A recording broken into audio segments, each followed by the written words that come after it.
We're live. Let me hit the recorder here also, but we're live for a work session. And because this is a work session, we don't actually take roll until the regular meeting. And what we do typically in a work session is that we just acknowledge who from the two boards are meeting. So this is a work session with the town council and with the Parks, Open Space and Trails Committee or POST. And we have six members of the council that are here. We have Bill Kane, David Knight, Gary Tannenbaum, Bill Infante, and Glenn Drummond from the town council. And Elise Huddle is not joining us for the first part of the session because she works for Connect One Design and is in fact actively working on this project that we're mainly going to talk about. And so when we finish the Albany Park discussion, we'll text her and have her join us. From the Post, and you can't see everybody there, but we have Cindy Bruce, Jason Groves, Paul Hiltz, Carol Hawk, and Julie Kolar are all either participating by video or they're participating by phone. And Julie apologizes, but she has another commitment, and so she's only going to be able to be here for the first part of the work session. So this is a work session with POST, and this is really an opportunity for POST to check in with the town council on the work program that they're doing for 2020, and a large part of that is really Albany Park. And since we want to get moving forward on the Albany Park project, we're going to spend most of the meeting today going over Albany Park and what the plans are. And then at the end of the work session, maybe at 5:35, we'll segue to some of the other projects. So before we kind of jump in, we're going to start with Giles Thornley, who was, their team was selected by the town council last year after an RFP process to do this work for us and to prepare the bid documents for us. But before we start, I just want to turn it over to any of the POST members. I'm going to start with Cindy just to kind of, anybody that wants to make a general statement about Albany Park or any of the other projects that we're working on. So Cindy, and Cindy's the chair of POST. Hi, I'm Cindy Bruce. I've been with POST for about 12 years, currently the chairperson. So we thought we'd just make a short comment about the Albany pool. And my comment is that we have, at POST, feel like we've worked a long time to fine-tune the improvements that we have chosen, and we've really focused on the needs of what we've heard from the town, and also to try to stay within a very tight budget. We'd love to get phase one going later this year, and we feel very confident in our processes and our communication and with Connect One. So that's all really I think I'd like to say. Thank you. Julie, do you want to say anything? No, thank you. Sure. I'm sorry, Susan, who were you calling for? Oh, Julie Kolar. Okay, yeah, great, thanks. Hi, Bill, thanks. Hi. Hi, everybody, and thank you so much for taking the time to listen to the presentation and make considerations for Albany Park. I think everybody's been in agreement for a long time now that the park is a lovely piece of Basalt, and really it's been due time for a long time for some necessary upgrades, you know, both for the usability, the aesthetics, and really just the enjoyment of everybody that goes there and uses it and may start going there instead of going to other pools and other areas for the recreation. I wanted to echo what Cindy said and just say that, you know, we've given this a lot of time and consideration, and I do believe Connect One has been a great partner and listener and has really reflected a lot of what we've asked for, and have also come up with their own creative ideas and and things to implement from their professional point of view. I just wanted to plug one more thing, and that is I'm a pre-collegiate mentor for Basalt High School. I have 11 ninth graders to be 10th graders, and I mentioned to them this last spring at one of our meetings that the pool was soon to be updated, and they just were beside themselves. You know, I think that it's a pretty neat hangout for kids in the summer, and a lot of them work there. A lot of them were applying for jobs and hoping that it will be back open this summer. And just the amount of enthusiasm I saw, you know, completely unsolicited, was pretty incredible. So just another little piece from the community in terms of contributing toward our excitement about the project and, you know, the reality of who's going to be using it. So thanks again for taking the time to consider all of this. Jason, did you want to add something? I just will second what's been said, and I think we all can agree that the park and full facility is a real community hub, and it deserves some love, and I think now is the right time to focus some attention on it. Thank you. Paul, do you want to add something?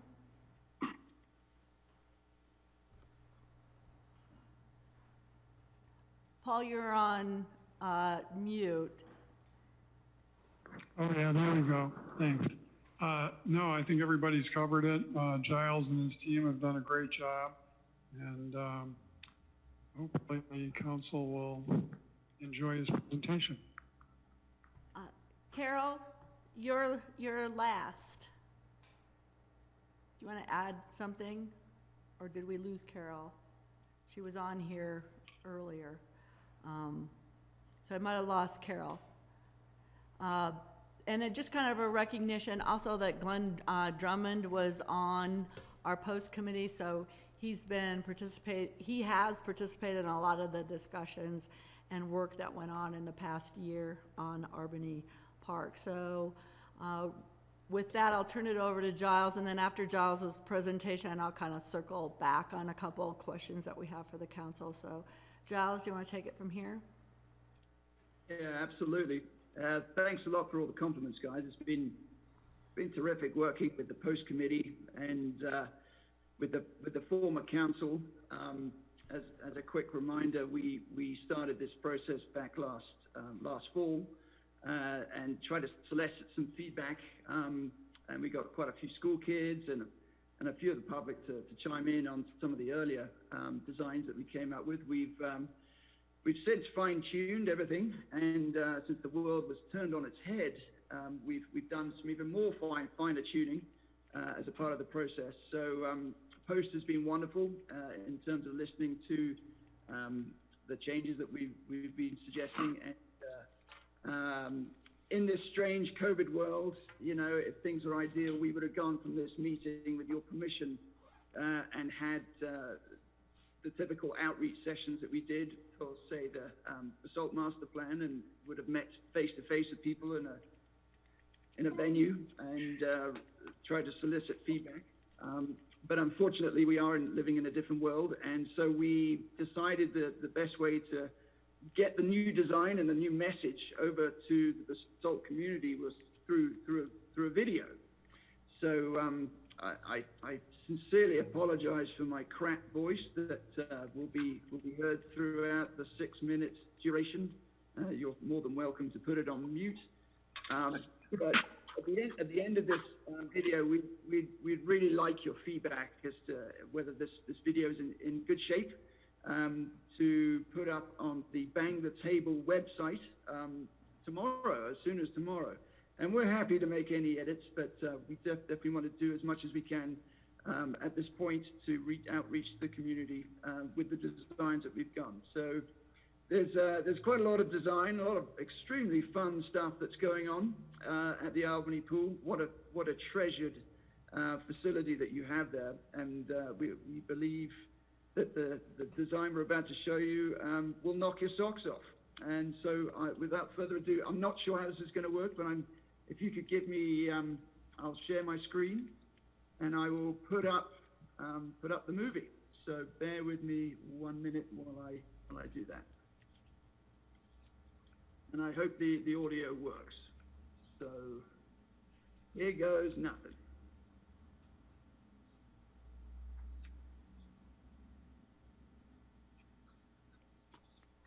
Yep, really nothing. Hello, my There name we is go. Giles. My firm has been working with the town's Parks, Open Space and Trails Committee, or POST Committee, to Working, Giles? come up with a new plan for the Albany Park complex. Yeah, I'll be is it not walking working? through some of the It's proposed working. upgrades and design. You're good. Is everything working okay? Yeah. Okay. You just back down for a quick second. Thanks, guys. I'm glad it's working. I hope that the vocals are coming through well. I'm hitting play, and I'll talk to you in 6 minutes. The new plan for the Albany Park Pool Complex. I'll be walking you through some of the proposed upgrades and design improvements that are being suggested for the Albany Pool and its associated facilities. We are looking for feedback on what has been planned. By means of a background, upgrading the Albany Pool Complex has been a goal of the town for some time. The pool, while a great amenity for the community, but the 25-year-old facility needs some tender loving care. Additionally, the town's 2014 and 2019 greenhouse gas inventories identified the Albany Pool Complex as the greatest contributor to greenhouse gas emissions within the town's municipal-owned facilities. The town's green team and town council wanted to integrate the best solution to reduce this impact. Along with the evaluation of the pool's mechanical system, the committee also took the opportunity to review potential upgrades to the changing rooms, provide new family changing rooms, replace the wading pool with something more fun for the younger children, as well as upgrade the aging bathrooms in Albany Park. In the fall of 2019, we asked the public to give us their thoughts on what improvements should be made to the pool complex.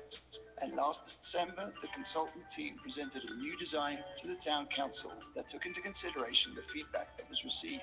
This video is designed to highlight some of the upgrades that are being proposed. We'd be very grateful for all and any comments you might have on the proposed designs. Even if it's brief, we want to hear from you. So let's get into the proposed site plan. A new perimeter fence will be located around the expanded pool surrounds. With a colorful bubble motif, this fence will set a new precedent for the pool complex and has been designed with openings to provide partial shade, fun shadow patterns, and a place to hang towels. Artificial turf is also being proposed as a water-saving, low-maintenance alternative to sod for all areas between the pool and fence that are not concrete. Designed in the shape of a robot, the new kids pool has been designed as a fun and vibrant, memorable place for the younger kids to get comfortable with water, interact with the water, and take swim lessons. Features of the robot include slides, a zero entry with play features, a swim channel, a splash deck, and pop jet fountains. One arm of the robot provides a place to sit or place towels and is a subtle divider between the kids area and the main pool. New chaise lounges, chairs, tables are also proposed for the pool complex, as are shade sails, trees, and pergolas with solar panels to provide additional shade and electricity throughout the day. The main pool will be replastered with a new waterline tile, and a new ADA ramp will be added to the shallow pool closest to the changing rooms. Feedback from the last survey and community input revealed some interest in adding a hot tub to the pool complex. Placeholder location for the hot tub has been identified on the east side of the main pool, but is not programmed to be built in the next 5 years. Please let us know your opinion on this. Colored bubbles painted to the pool deck will lead patrons to the changing room of choice with a fresh new look to both the men's and women's are proposed, with new flooring, tile, lockers, plumbing fixtures and dividers between showers and sinks. The locker rooms will feel much lighter and brighter with solar tube technology that reflects sunlight into the rooms. This will equate to a much lower use of electricity to illuminate the changing rooms. 2 family changing rooms are proposed to be in the space currently occupied by the snack shack and kitchen. Each room will have a sink, shower, and baby changing facility, with all family changing room lockers being located outside. Replacing the snack shack will be vending machines. A new roof extension is also proposed to be built on the pool side of the existing changing rooms to provide users with more shade. An audit of the pool's mechanical system, in conjunction with the Basalt Green Team, Core, and Holy Cross, concluded that the first step is to replace the existing boiler with one that is highly efficient and to make better use of the existing solar thermal by adding a storage tank. The proposed system will ensure the pool will be heated to the desired temperatures regardless of the weather conditions during the hours of operation. The closed-loop design allows for the ultimate goal of having an all-electric, net-zero heating system that the town can move to in the future when the technology is improved and the cost is less prohibitive. Also, PV panels will be added to the roof of the main building to mitigate greenhouse gas emissions. A key to the design is a new pavilion building. It provides a new flat surface to mount the existing and any additional solar thermal panels to. The pavilion roof, seen here, will provide this space without taking area away from the pool or park surrounds. The space below the roof provides a place to seek shelter from the elements, a place for the new Albany Park restrooms, and a storage repository for soccer balls and other lawn game equipment for the park. It also could be converted to a new entrance to the pool if desired in the future. Thank you for listening, and please don't forget to leave your comments on the following questions and any other thoughts you might have. So there you have it, guys.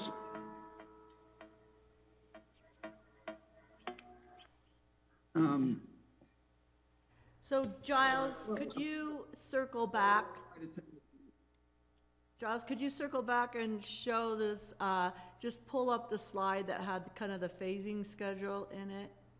Yep, I was actually just trying to pause on that. Go back. There we go. So, thanks for not falling asleep on that one and bearing with it. I felt like a flight attendant, you know, that you're going to put your luggage in the racks and the seatbelts in my commentary. But Susan, and by the way, this is Seth, the architect from Key Group. He did all the design for the interiors. He's been working with us on the pavilion roof and the roof overhangs. Seth, this is the entire Basalt Council and Post Committee. Good to see you again. And so, yeah, this final slide here is something that we'd like to talk about. Obviously, Susan and the Post Committee have been allocating a budget amounts for the next 4 years, and we would be prior to the COVID situation, we were really focusing a lot on the mechanical upgrades in 2020.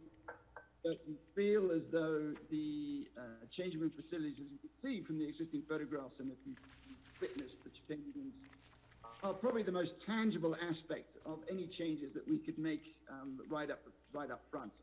And we feel it'd be a good use of taxpayer money to upgrade and make the changing rooms spick and span and look a lot more hygienic, and a good bang for the buck right off the bat. So in 2020, we have a budget of $625,000 that we are allocating towards the locker room upgrades, the family changing room upgrades, which is by the existing snack shack, and we'd be building that snack shack out just a little bit more to provide that room and accommodate some lockers, and then looking at the upgrading of the boiler and mechanical equipment, as it says here.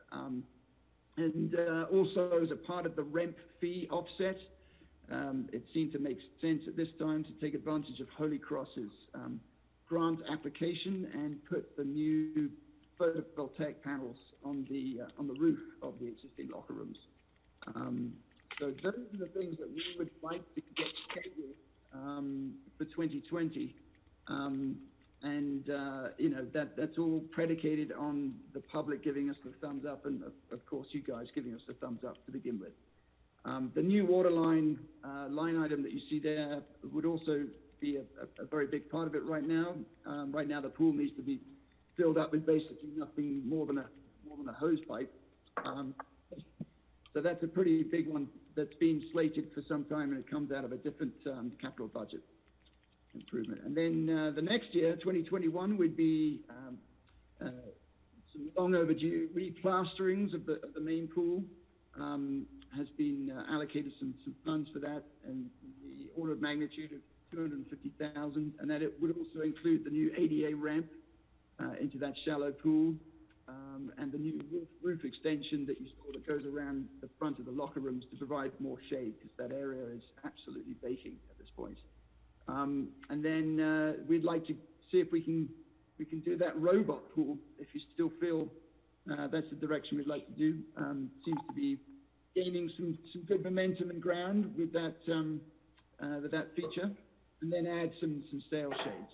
So that'd be 2021, and then 2022 would be actually, I forgot to say, in 2020 we'd be adding monitoring devices to the existing solar thermal system to see how efficient it works, and having some TVs and monitor screens at the existing entrance to the RV park to see how it's doing. And then 2021 we'd be really delving into those numbers and seeing if it's worth keeping the system, replacing the system, or expanding the system.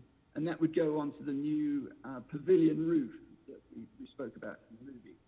So the pavilion roof and moving and whatever feedback comes from the solar thermal research would be incorporated in 2022, and then 2023 would be new furniture. So hopefully that covers everything from that perspective. Let me know if you want me to go over any more of the specific budget allocations for each of those years. And just to kind of circle what our goal was today, one, we just really wanted to check in with the council and make sure that it's okay to throw this information out for public comment. We thought of using the Let's Talk Basalt and putting the video and our questions out on the website, but we thought maybe we should double check with the council, make sure that they were comfortable. And then we would do just a real quick turnaround with the Let's Talk Basalt website. We would put the information at the pool, and when I say quick, I do mean quick. We would just do kind of a week turnaround to get just a quick check-in with the public.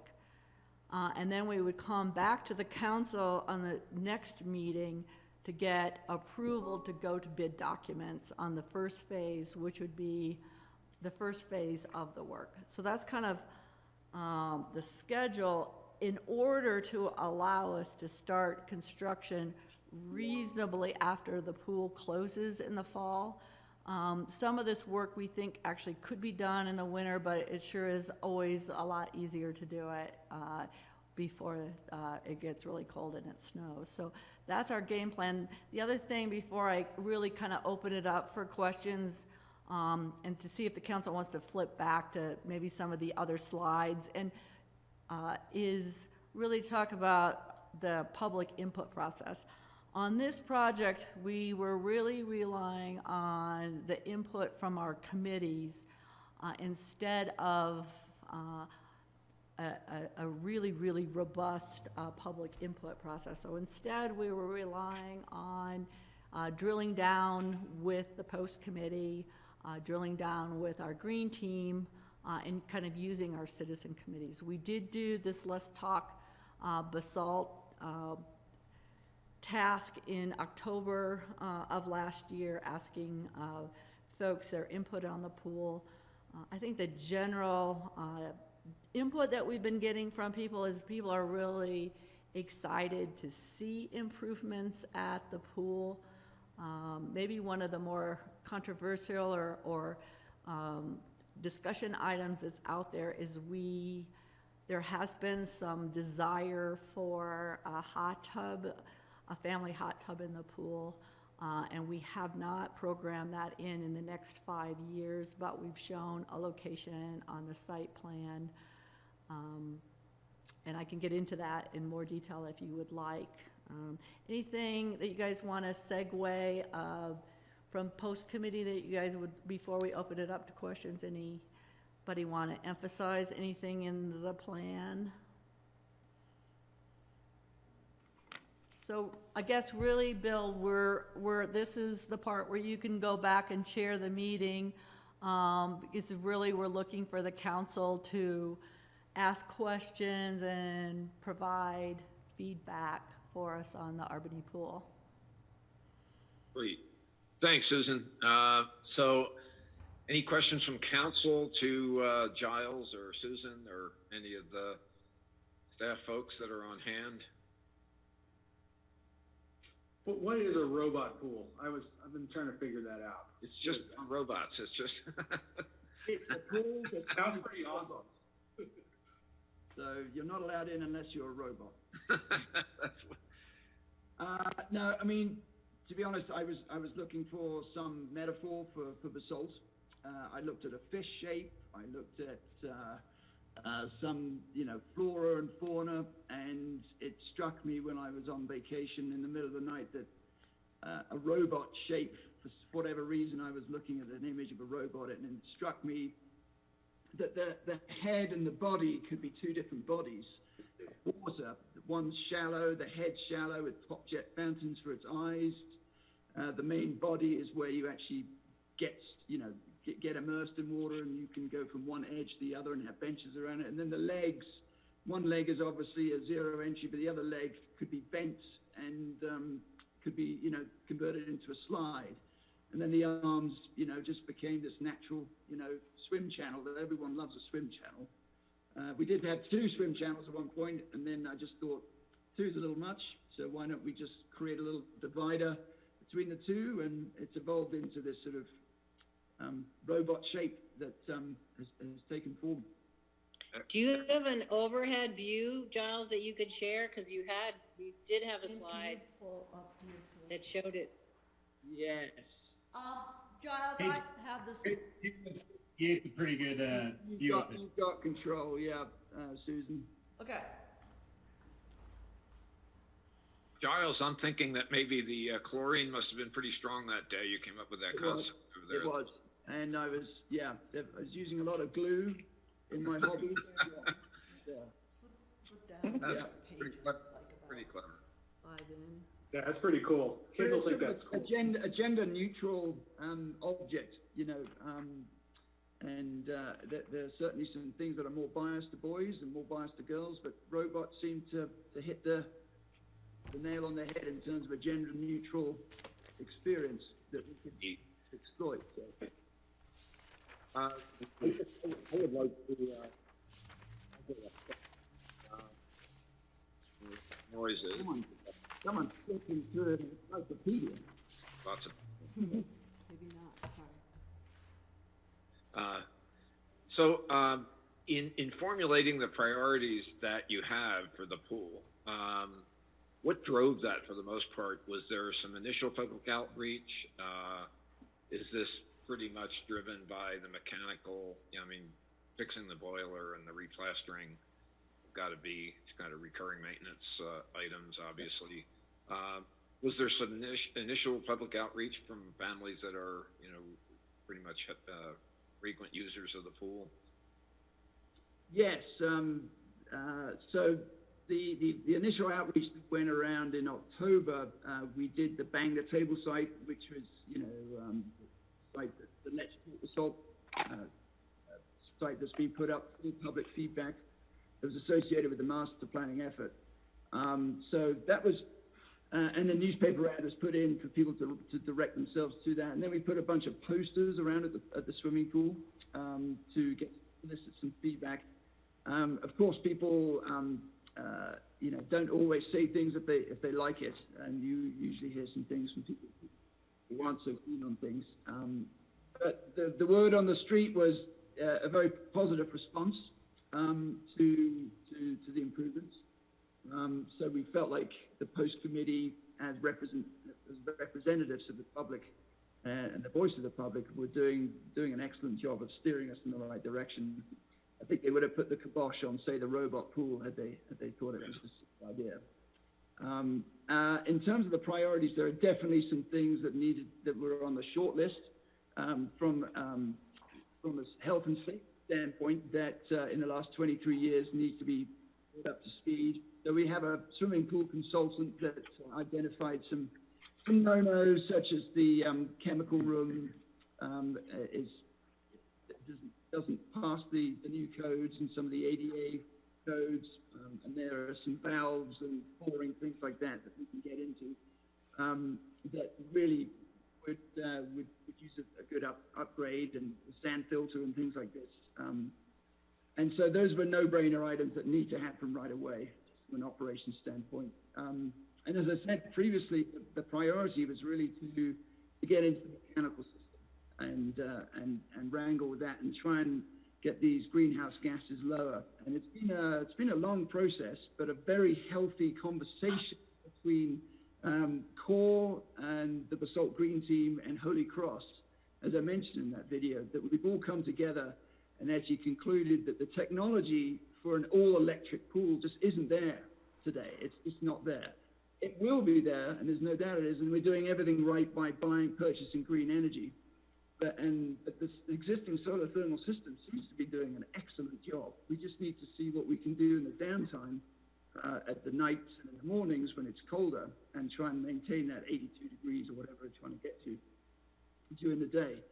And then COVID came along, and we had a shift of focus, and we had slated the changing rooms to be done in either 2 or 3 years' time. But the post committee and working with Susan, we took the decision very, very strongly and looked with Seth and his interior designer at some options that would, and not necessarily if it was COVID, but if it was another situation where this amazing facility would be closed down, because we weren't prepared. So we thought, okay, let's prioritize the change rooms. If we do have a similar thing to COVID, let's be ready for the next one. And so the changing rooms, therefore, went up in their priorities. And it just so happened that, I think the public and Post are with us in that the public want to see something tangible. It's very difficult to say to the general public, thank you for your taxpayer money, and we put it all into a mechanical system. That's all good and well to certain bodies, but I think most of them want to see something, some tangible evidence of their taxpayer money going to good use. So that's where the changing room got prioritized to this year. Susan, I'm not sure what all we're going to cover, so you might want to. Are there additional questions from council on pool design, phasing? Were you going to hit on budget?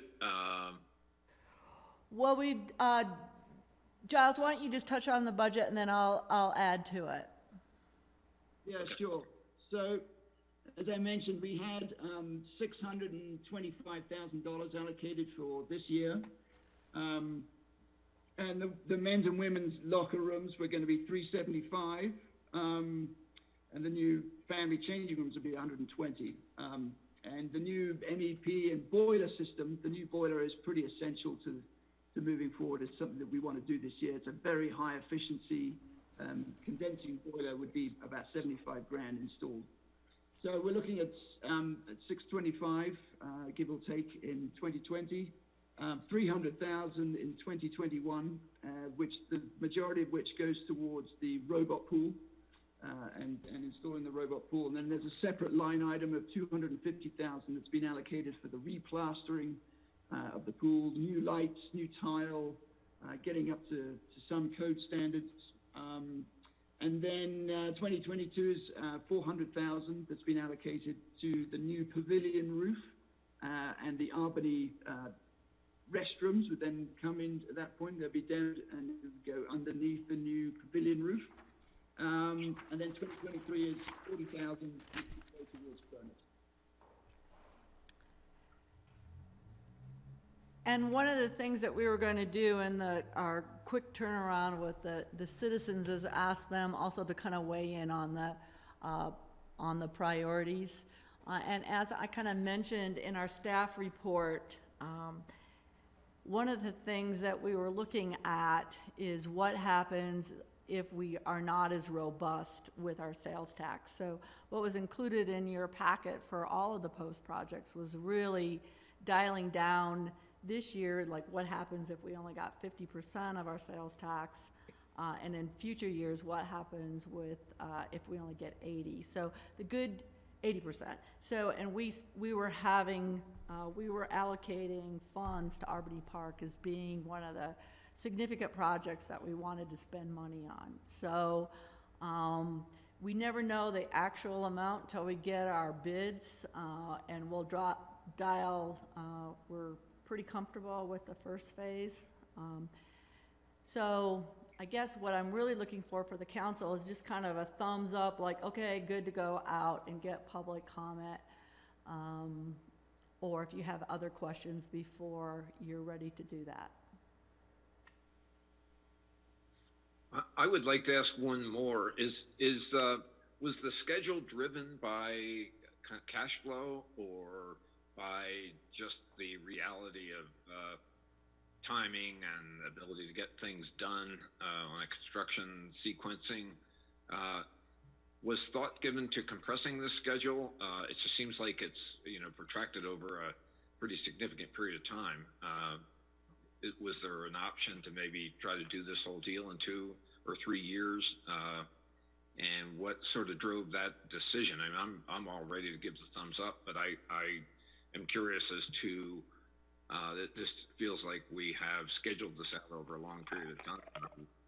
I would love to see these shade structures and some of the more sort of attractive user features of the improvements happen a little faster if possible. I think the original goal, was to have the pool improvements done in a 2 or 3 year kind of time frame. So this is kind of a conservative layout. If our economy remains strong, then we have the sales tax revenue. I think we could compress it into like a 2 or 3 stage.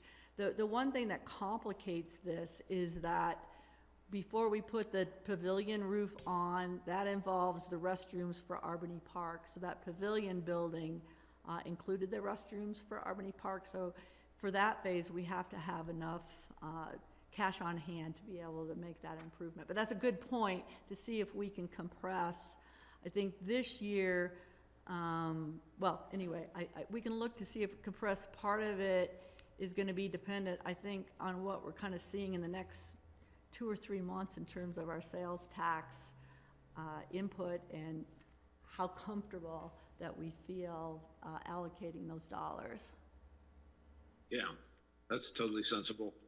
But yeah, I'd love to see us revisit it again at the end of the summer. It looks like we got a pretty good year 1 program, but if we are hanging in and doing pretty well relative to amended budget on sales tax, it'd be great to accelerate the completion of this thing. So that'd be my comment.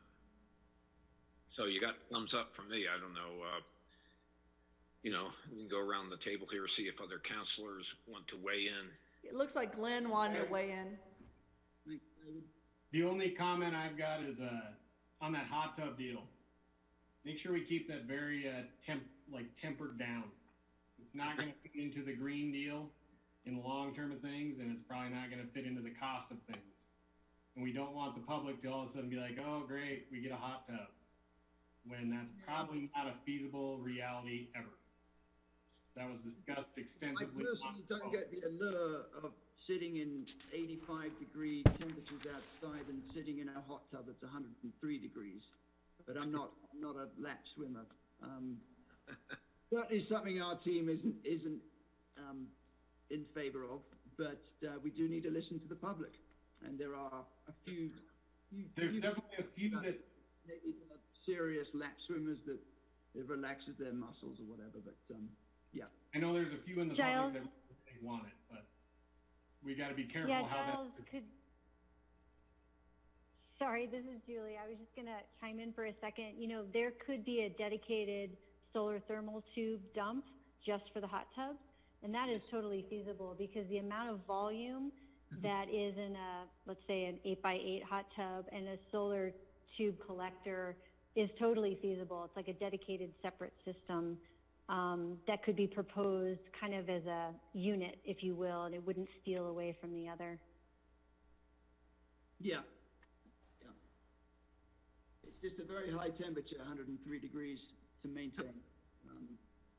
And if we do switch to an all-electric system, I don't know if we're, personally, I feel like it's kind of hypocritical to have boiling hot water, 103 degrees, all the time when we're trying to be as greenhouse gas friendly as possible.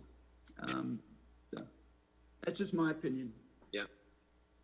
Well, it's a sensible one. Any other comments from council? Yeah, I I'm think good to go. I think you got a pretty strong thumbs up. Gary, do you have something?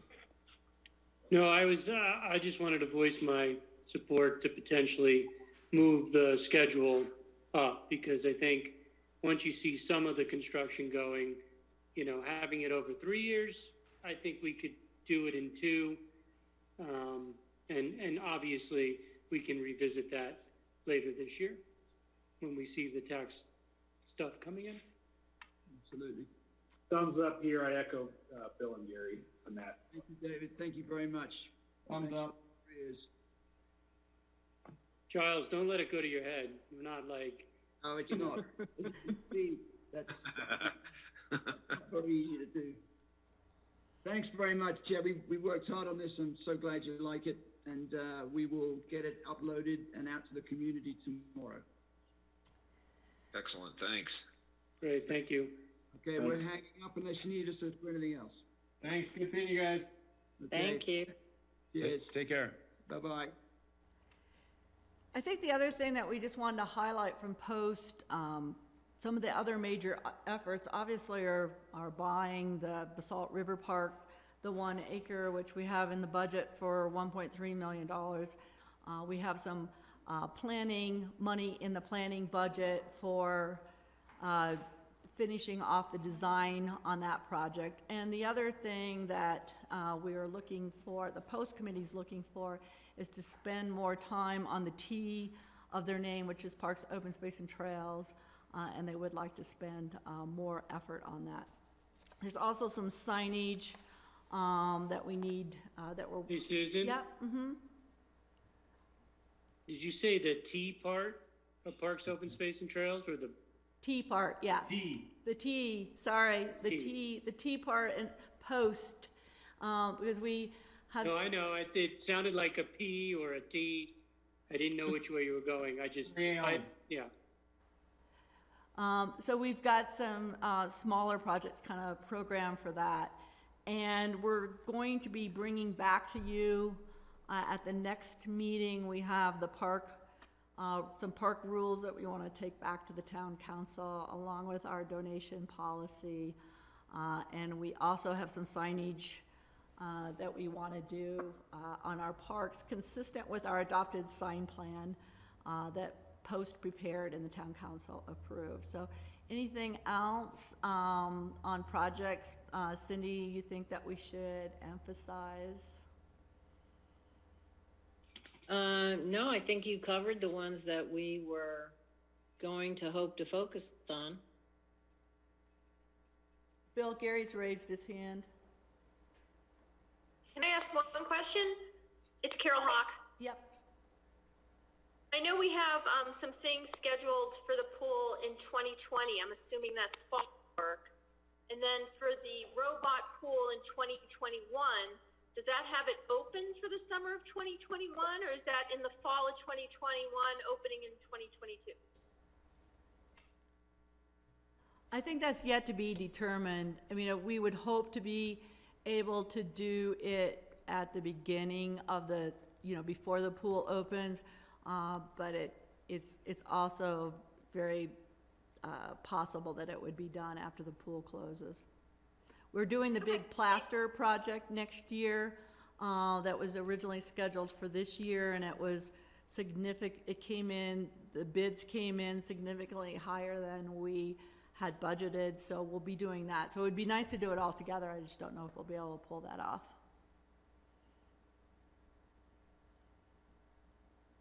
Thank you. So my question was on the T part. One of the things I'd love to, because we kind of put it in the master plan, for the T part, it would be great to start working with Colorado Parks and Wildlife on, trails into the Lake Christine area. I think this year we saw, a lot of our citizens rediscover some of the trails back there because you're kind of stuck at home.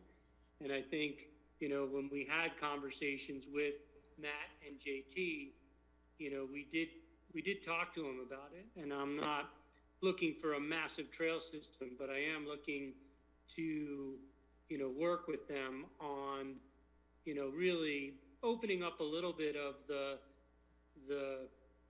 state lands behind Basalt for trails, and going through a process that respects, you know, the real wildlife issues that are up there, seasonal closures that make sense, and understanding that, you know, it is, you know, for, you know, one of the things with wildlife refuges is hunting, and really working through that. But I'd love to kind of start implementing that and using the momentum that we have with CPW right now, to really see what can be done.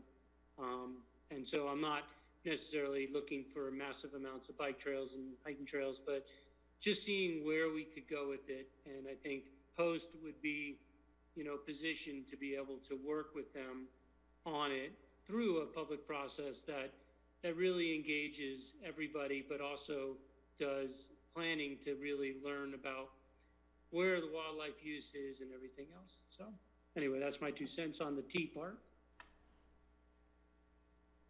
I think that's all we had for our stuff, but I did want to acknowledge that Brian Pacentes has been on listening, and Brian's the new pool manager, and this is day 3 of the pool being open.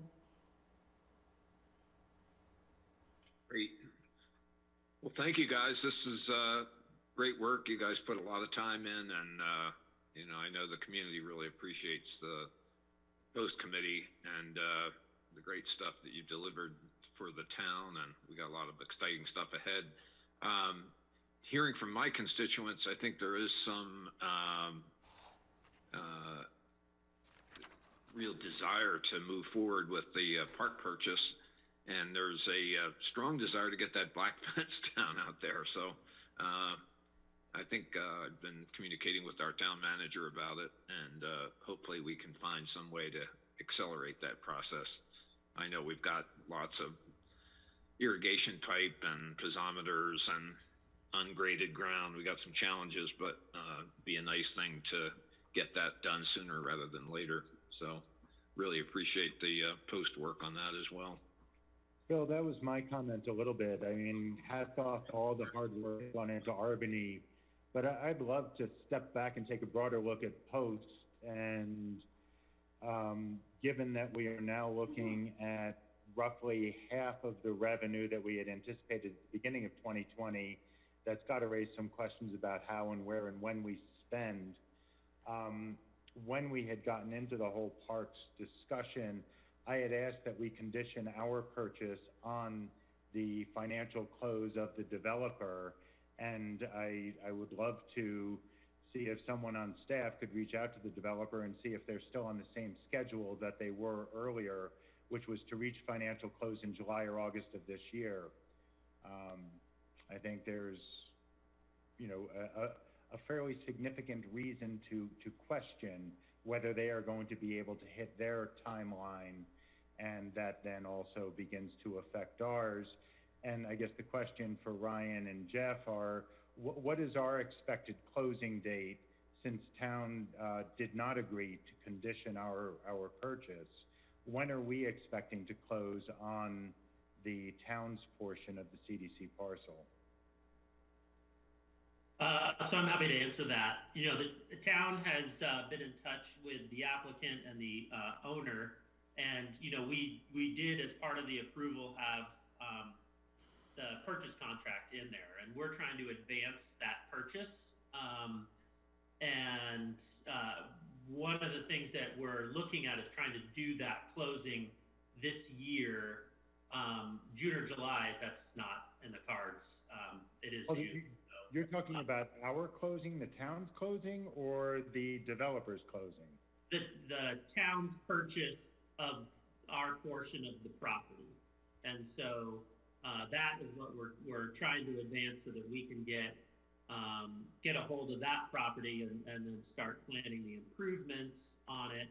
And then we're not wed to The developer's closing of it, though, we know the developer's working toward it. I'm guessing his timeline is not the same as it was when he had his approval, but he's got vested rights, and that's, what he's relying on at this point. So I don't think we're unhopeful of that project going through, but, we don't want to be beholden to that timeline if we don't have to be, so we can get the park improvements going.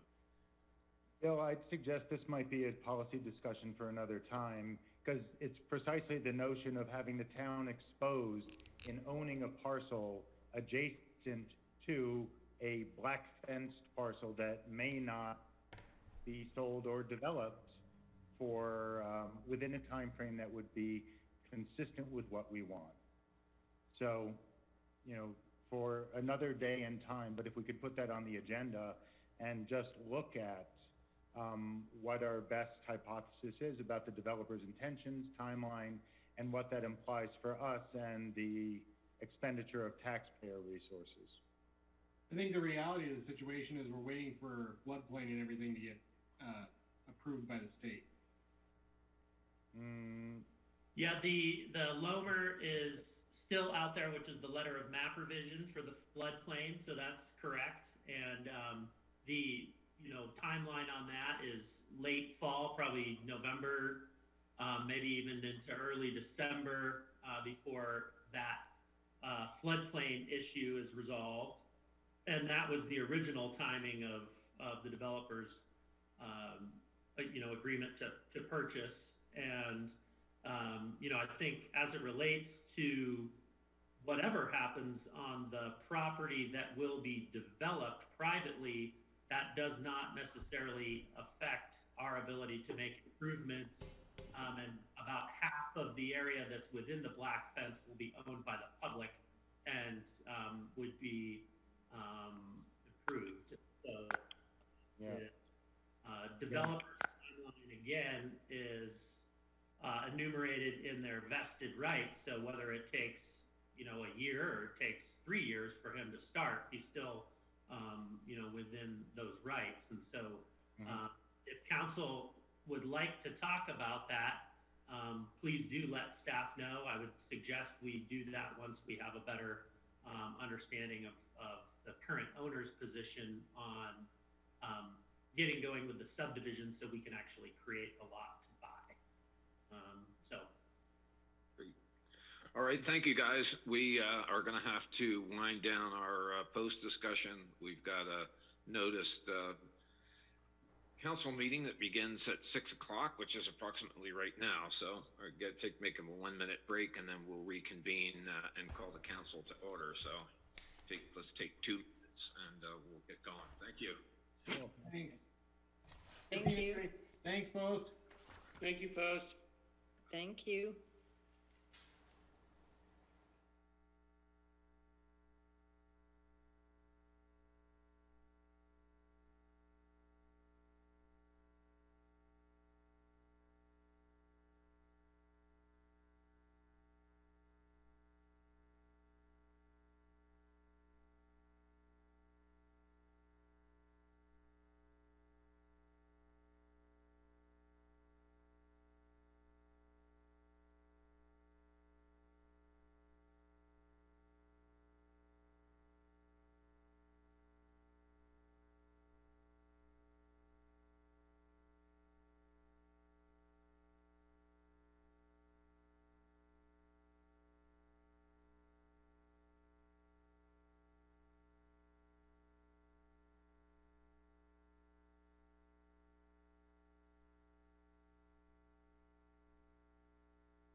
for the town of Basalt, Colorado, 81621. Excellent. Thank everybody for the work session with Post. A very, very impressive committee. I mean, all of our town commissions are really working hard. I mean, the Green Team has done a great job with that pool and really thought through a lot of the, greenhouse gas issues and fossil fuel consumption. I'm just impressed with how conscientious everybody's been on our volunteer boards. I think they're really doing great work and really appreciate it. So with that, I would ask Pam to call the roll for our council. I'd be happy to. Let's start with Ryan Slack. Here. Thank you, Ryan. Jerry Tenenbaum. Here. Phil Infante. Here. Glenn Drummond.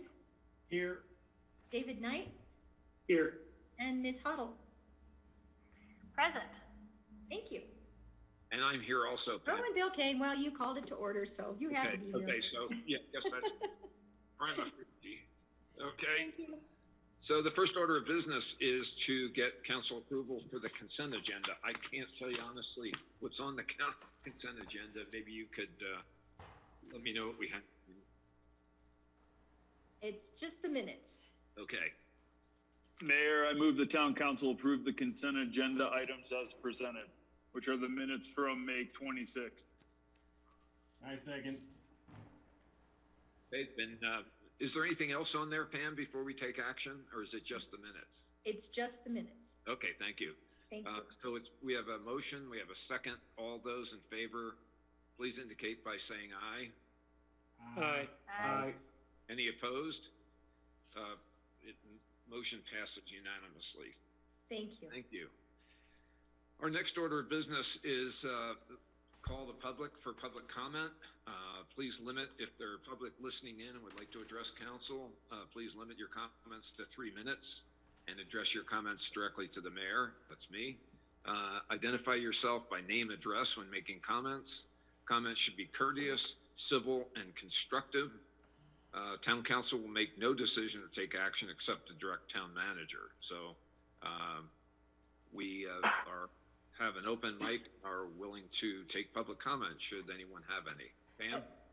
So I wanted to make sure that you were aware that both Regina O'Brien from Eagle County and Janice Voss-Caudill from Pitkin County were both present at this meeting in one of the squares here, the Hollywood Squares, and would like to speak momentarily about the upcoming elections. Great, and we want to take that under public comment period here? Yes, we didn't get the information till kind of late, so they're. So you want to do that now? Do that first? If you don't mind. No, that's good. So Janice, who's going to lead up?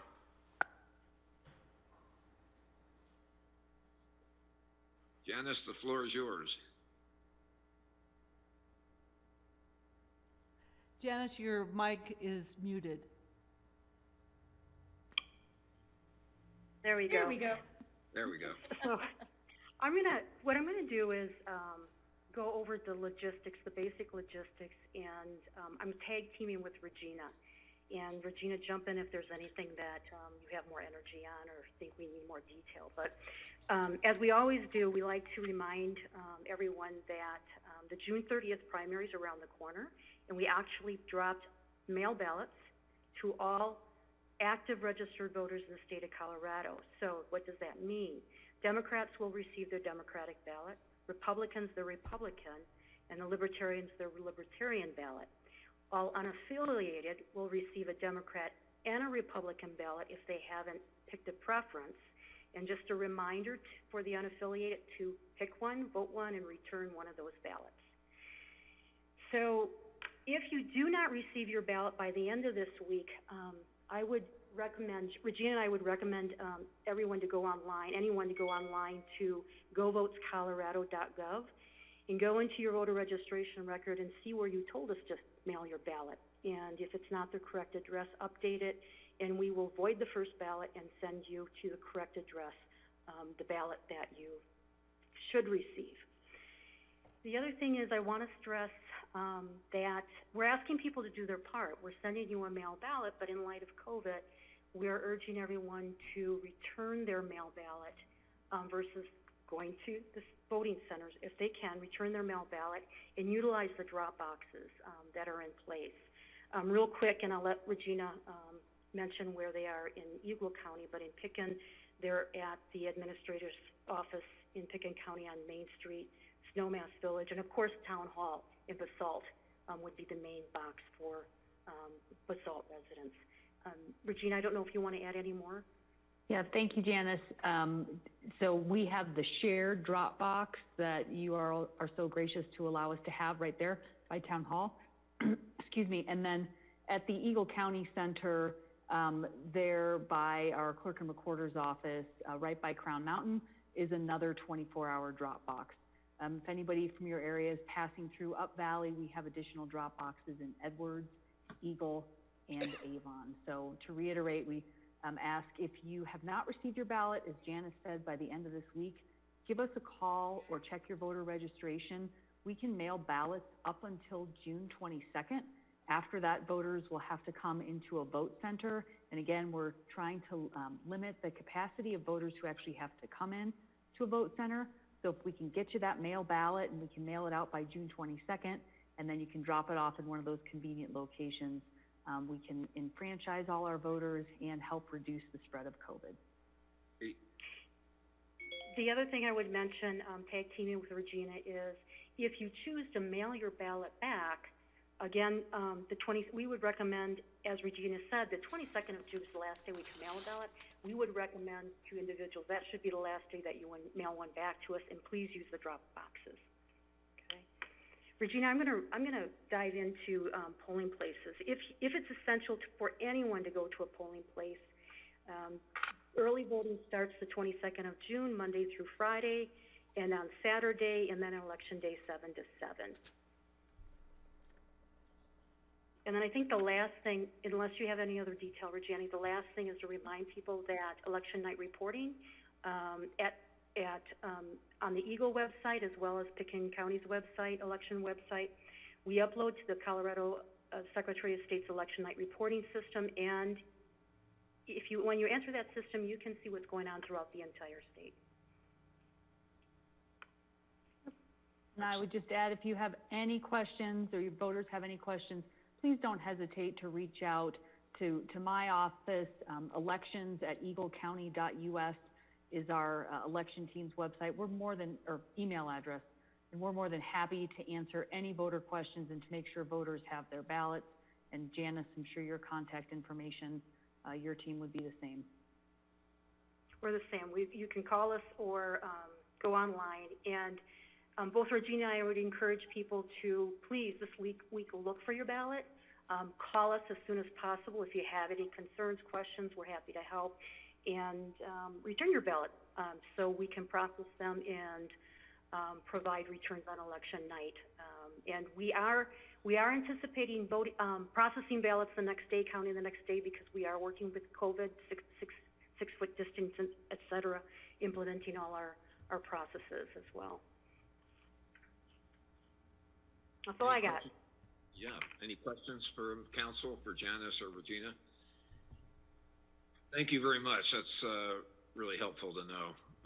And, thank you so much for plowing through these elections in light of the COVID restrictions. That's sure it's quite a challenge. So thanks for that. Now, I think we will open up for public comment. Susan, are you going to be the MC for public comments? Yes, and I have two folks to call. And as noted on the agenda, if you want a public comment, you email planning@basalt.net or you text 970-987-7010 with your name and phone number. So the first one, I don't have a name, and I'll place that one first.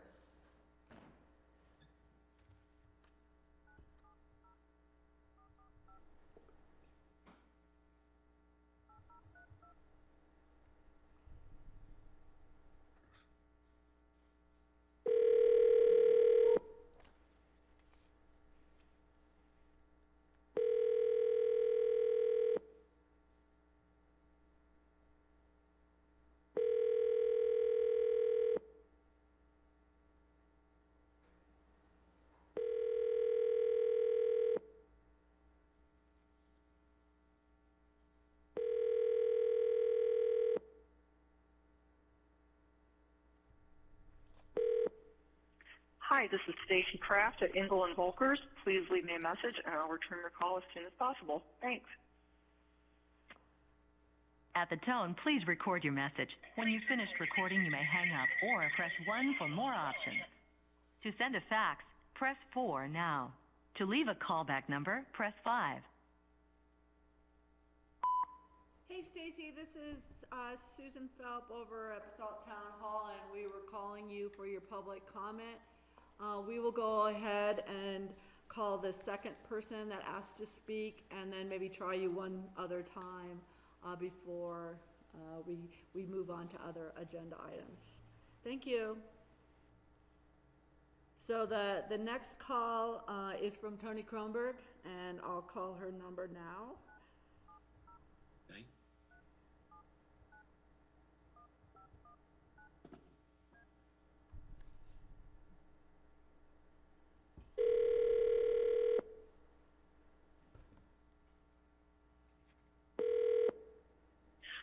Hi, this is Tony speaking. Hi Tony, you have reached Basalt Town Council meeting. This is the public comment period, and you know the rules. You have 3 minutes to speak. Thank you. Thank you. Hi, Kelly. Oh, hi, everyone. Bonjour. Bonjour. Hola, ¿cómo estás? So you can hear me okay, right, Mayor Kane?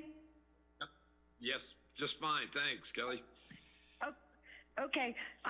First, I would like to give a positive to the Basalt swimming pool opening early this year, earlier than expected.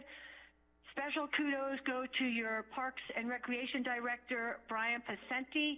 He was instrumental in working with Eagle County to come up with guidelines so that Eagle County had the confidence that Basalt could safely open your pool. I've been lap swimming first thing in the morning, and the water is crystal clear, and it is just a wonderful experience at 7 o'clock in the morning. Of course, it was a sunny day, but I listened in on your work session with the Post Committee, and you've heard from both Susan Phelps, Director of Planning, and Giles, the principal with Connect One, that they're looking forward to getting a thumbs up from the public on the proposed phasing and improvements in the robot pool. And I think most of you know, I don't really know David that well, but really quickly, I've been swimming at the Basalt pool for 30 years, and I supported the efforts back in the day to get the pool going, and I've been have a little swimming business. I've been teaching in Aspen Snowmass Basalt for about 45 years. About 5 years ago, I came forward to the Basalt Council and asked if we could have a hot tub and/or a family warming pool put into the pool. I personally feel that the Basalt pool is the best pool in the valley because of the Z shape that it has and the concrete decking. Of course, the locker rooms, you can only fit with COVID now 1 or 2 people. But as I said, I really am looking forward to the public giving a thumbs up. And what's happened right now is the Post Committee and the staff have worked diligently with Connect One, and the proposed improvements have not been vetted by the public yet. And I do know that the public definitely sees some more opportunities and would like to get those expressed forward. And the fact that in 10 days' time that you'll be asked to approve the bid documents, that does not give enough time to really take the public comment and then to come forward with any proposed improvements. Also, Carbondale, finally, after 10 years, since their rec center bond was approved, they've almost got that paid off, and they're conducting a survey for the new pool improvements. Same thing that Basalt did. And again, Basalt exceeded my expectations because they actually brought a pool consultant on board, so to speak, to move this project forward. But what the difference is in Carbondale, they've extended their outreach, especially because of COVID, to make sure that they've gotten all the demographics and segments of their community. Then what they've done based on the survey, they've come up with 3 concepts for the public or like, you know, to vet on. And then they hired a financial company. Am I my 3 minutes? Yeah, you're So, well over. And So then they hired a financial company to crunch the numbers to see if it's affordable, sustainable, and I'll put my comments in writing, but I think that Basalt, that we should have a public open house because Eagle County has granted permission to have public open houses up to 50 people, just so long as they're distanced 6 feet apart. But I want to give thanks to everybody because this is moving forward and it'll probably be the quickest completion of pool improvements for any of the municipalities that I've ever worked with. So heads up, again, just looking for the public to have some input before the bid documents are done. All right, thank you. Susan, any other comments? Thank you to Tony. I'm going to call back Stacy and give her another opportunity. So just give me a second.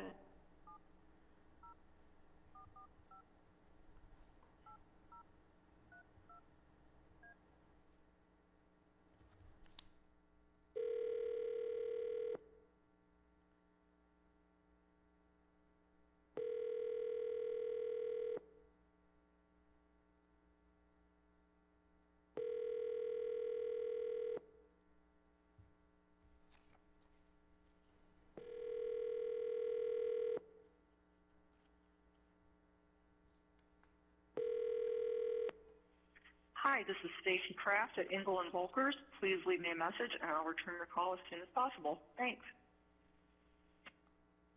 At the tone, please record your message. When you've finished recording, you may hang up or press 1 for more options. To send a fax, press 4 now. To leave a callback number, press 5. Hey Stacy, this is Susan Phelps again from Basalt Town Hall. I think we're going to be wrapping up our public comment period on the agenda tonight. So maybe you could send an email to Ryan if you have a comment that you'd like to make. Thank you. Bye-bye. So I didn't get any other emails or text messages. Thanks, Susan. We will move at this point. We'll move on to our 620 published item, which is the town manager's report. So, Mr. Mahoney, you have the floor. Very good, thank you. Did you have something to say? We were at mayor and council reports. Oh, I'm sorry. Oh, you're right. Got Sorry. clipped off the bottom. Yeah, let me back Not up that to we the couldn't go 612 out. item. We got the mayor and council reports and comments. So, floor is open for any counselor would like to make a comment or provide a report to council.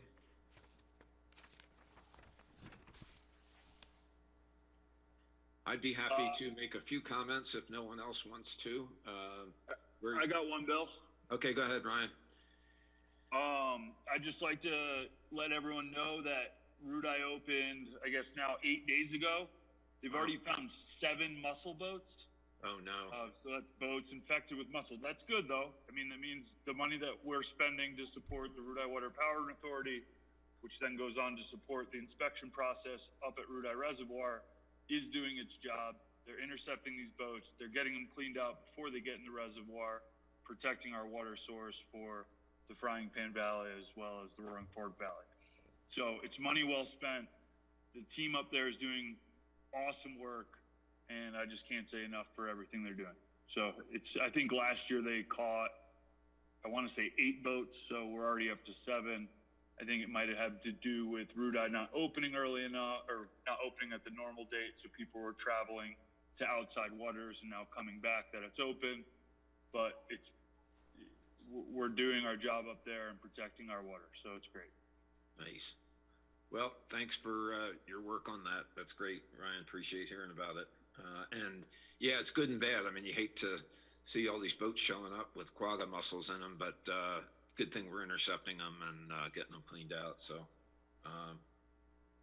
Thanks for that. Any other counselors like to provide a comment or report on work outside council meetings here? We got a few things, Bill. Elise Hoptel has her hand up. For what it's worth. I wanted to jump in and say that Sarah Nadolny and I participated in a board meeting for the Colorado Communities for Climate Action, and they are also going to be having a board retreat, next Friday, and have submitted a policy statement for review for all of the community members to sign off on. Unfortunately, I didn't finish reviewing it today. It's 21 pages long, but I don't anticipate that there will be any issues or conflicts. My understanding is that it is almost identical to last year's, which was ratified by the previous council, but I just wanted to give you guys a heads up that that we are reviewing that document right now. Nice.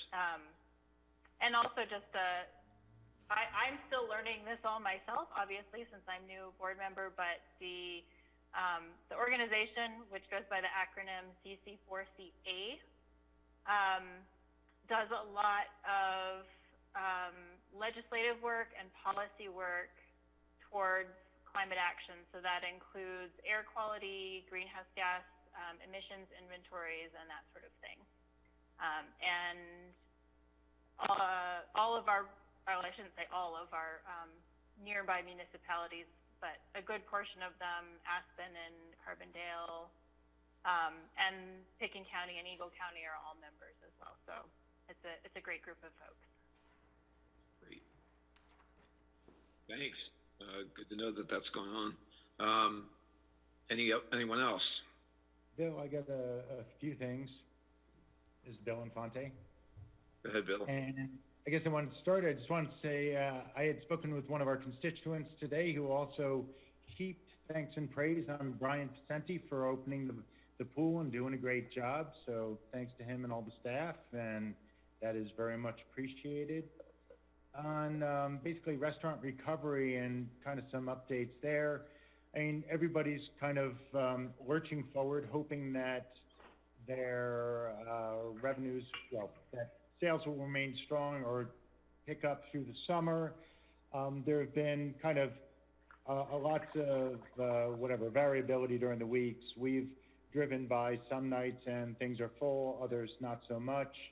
But they are also grappling with kind of the differences in the variety of public health orders that have been issued by counties, have had some issues with patrons whom they would love to have more clear and concise signage. And so I wonder, Bill, if we ever made a decision on that or not to get them more clear signage, because after walking around last week, most of them were using signs that they had, in some instances, downloaded from the internet.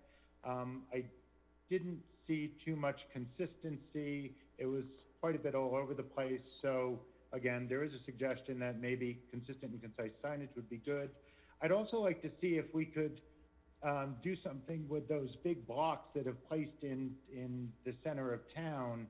And one suggestion would be to just punt that to BPAC and see if they could sponsor some kind of an arts campaign contest to design the art or to design the blocks. But they do look like we robbed a kind of Soviet socialist warehouse at some point. On a broader issue, I've spoken with some of our bankers in town and some of the utilities, and I think in as much as it appears that COVID that we've bottomed out, they're looking at a bottom sometime in the future when federally or state mandated forbearance on evictions, foreclosures, and utility disconnects expire. And so I'll talk about that a little bit next week at our retreat, because it does have immediate bearing on kind of what we do and how we do with our own budgeting. And I know we've budgeted very conservatively, and I really appreciate that. Quick update on two things.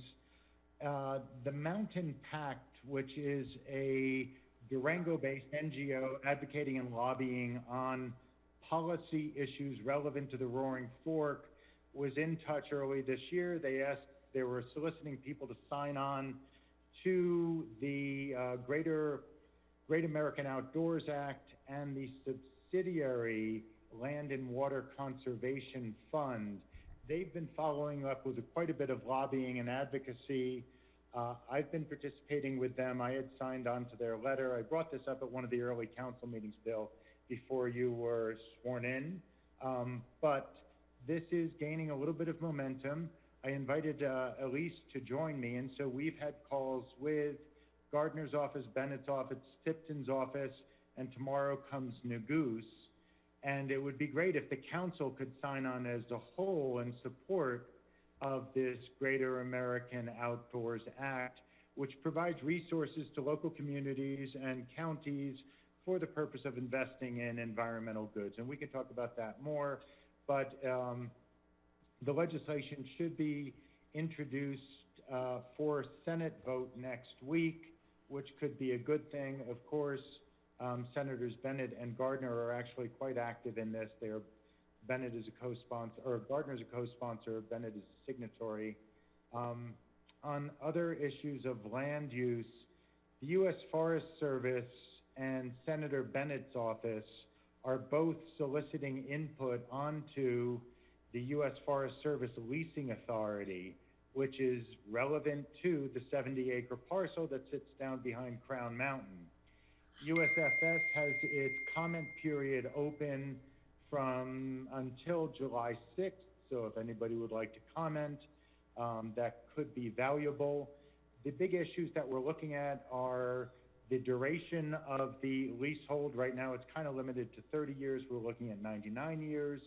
And then Bennett is very interested to make that 70 acres his showcase or signature project. And so working with Eagle County, working with the state, with USFS, Basalt could be on basically at the sharp end of a very important initiative. Last one, Bill and Council, you guys will see invitations probably tomorrow from Blue Star Recycling. Blue Star Recycling is out of more or less Colorado Springs, but they've got offices in Boulder and Durango, and they collect e-waste, process it, and then send it for reclamation, basically for reprocessing. But they're opening their site over in the Willits Bend area, where there are some spare warehouses, and they are going to be employing somewhere between 6 and 10 individuals, some of them on the autism spectrum, which is also a very, very cool kind of twist on this, that they will be providing employment for people who are not always employable. So you'll see invitations for that, but it's coming up on the 24th of June. That's it for me. Thank you very much. Bill, Okay. Yeah. Sorry, just to quickly follow up on Bill Infante's comment about Mountain Pact.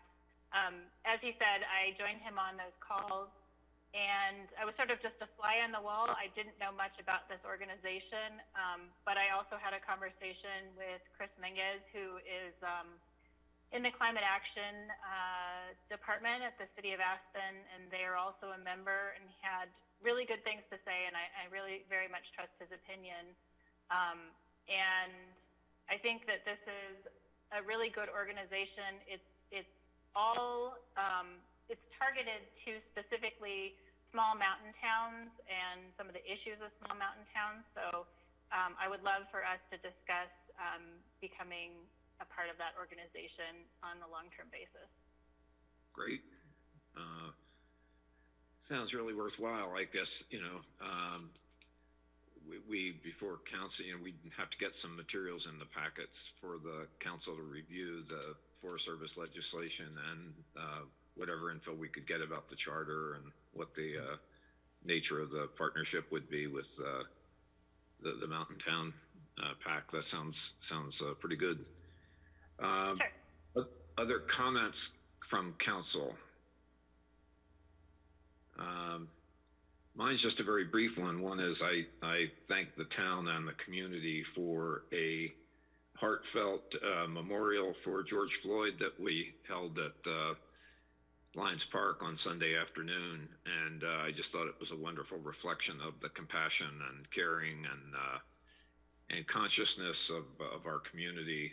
And what also reminded me of is in 2011, we, the town of Basalt, signed on to an internationally based compassionate community movement. And in coming weeks and months, I'd love to see us revive what those general principles were and see if there's an action plan that may flow out of that to just reconfirm our commitment to equitable, fair, and compassionate treatment for everyone, regardless of race, creed, color. And you know, it was heartening to see how committed our citizens are to fairness and how supportive everyone was of our police department and our philosophy of community policing.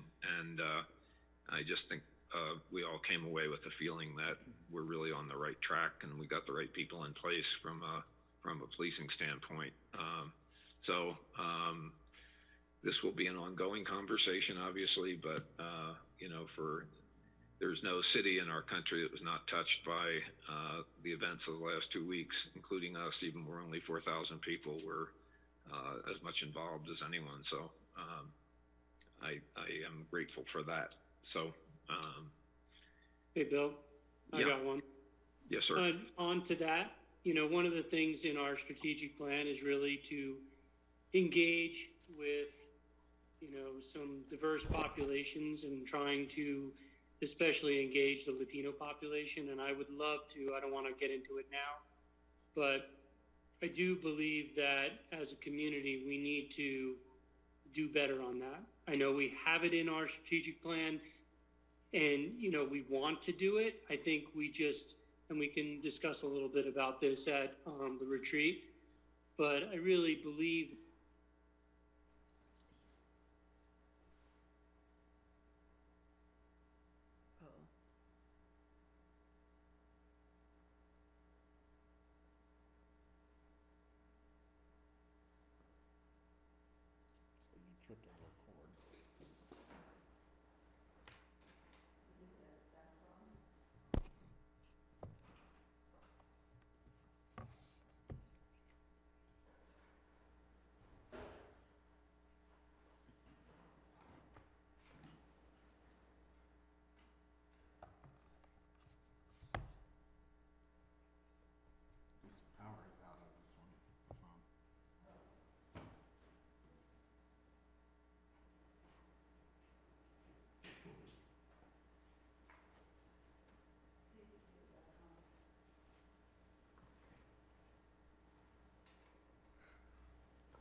Hey, the sound isn't working. Let's do a timeout because the sound isn't working on grassroots. Caesar, it says the sound isn't working on grassroots. So I don't know if it's. I hear that. And I hear your mic as well.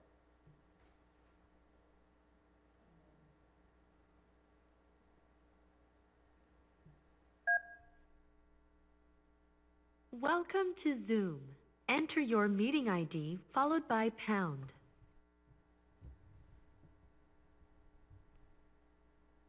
You have not entered any numbers. Please re-enter your meeting ID.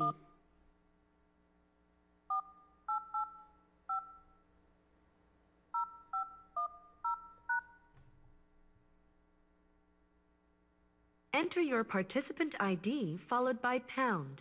Otherwise, just press pound to continue. Please enter the meeting password.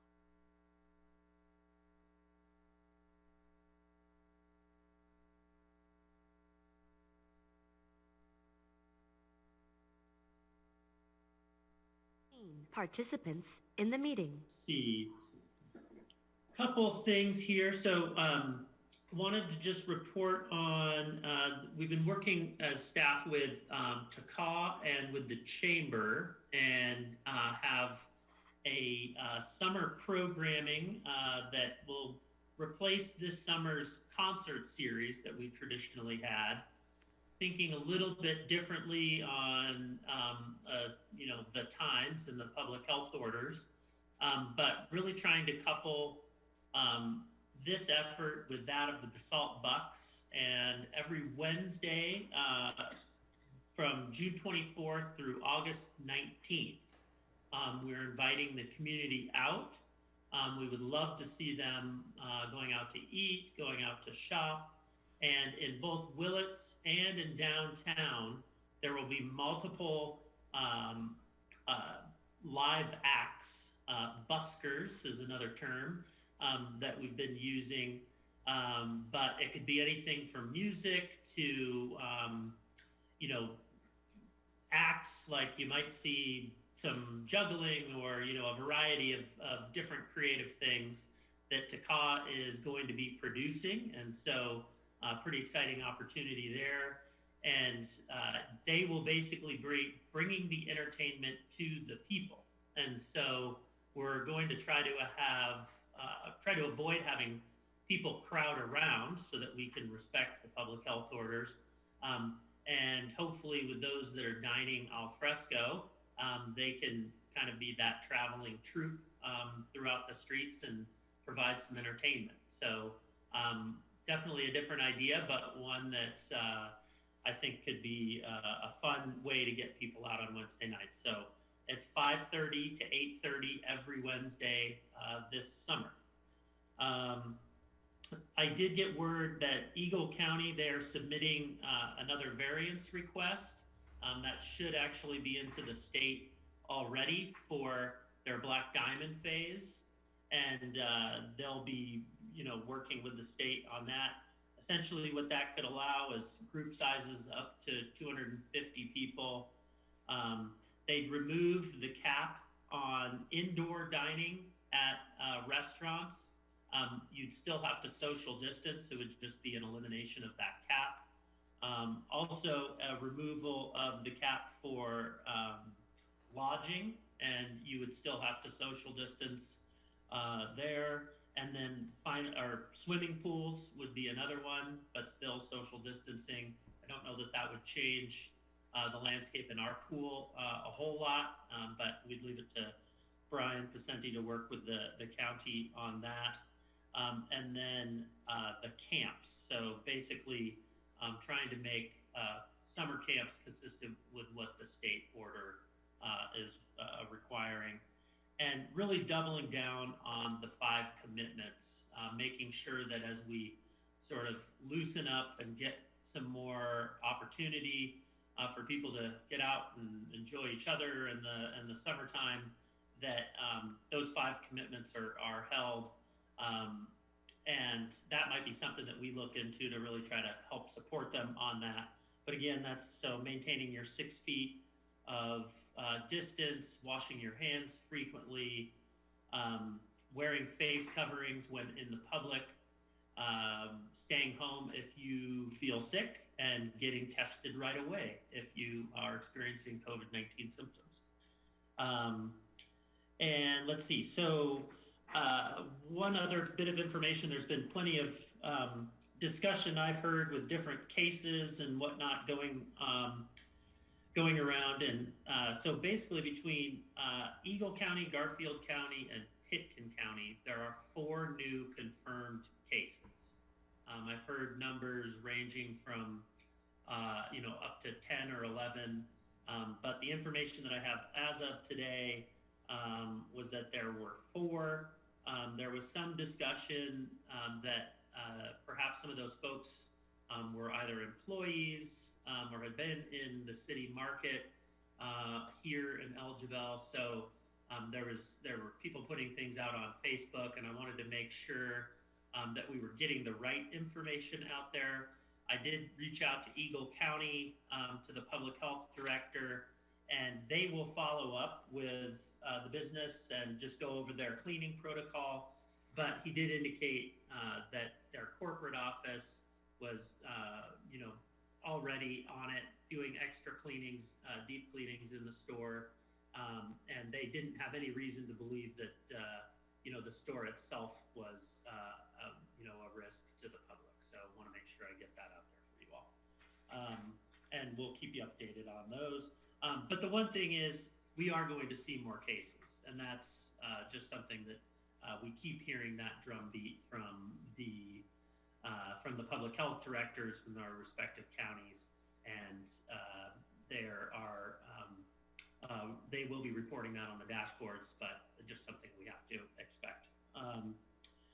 I did get in touch with Matt Yamashita to talk a little bit to him about gun range updates, and got that information from him. So basically, the samples have been collected. They were collected by the end of May and have been sent off to the lab, and those were collected in accordance with CDPHE's recommendations on their sampling strategy.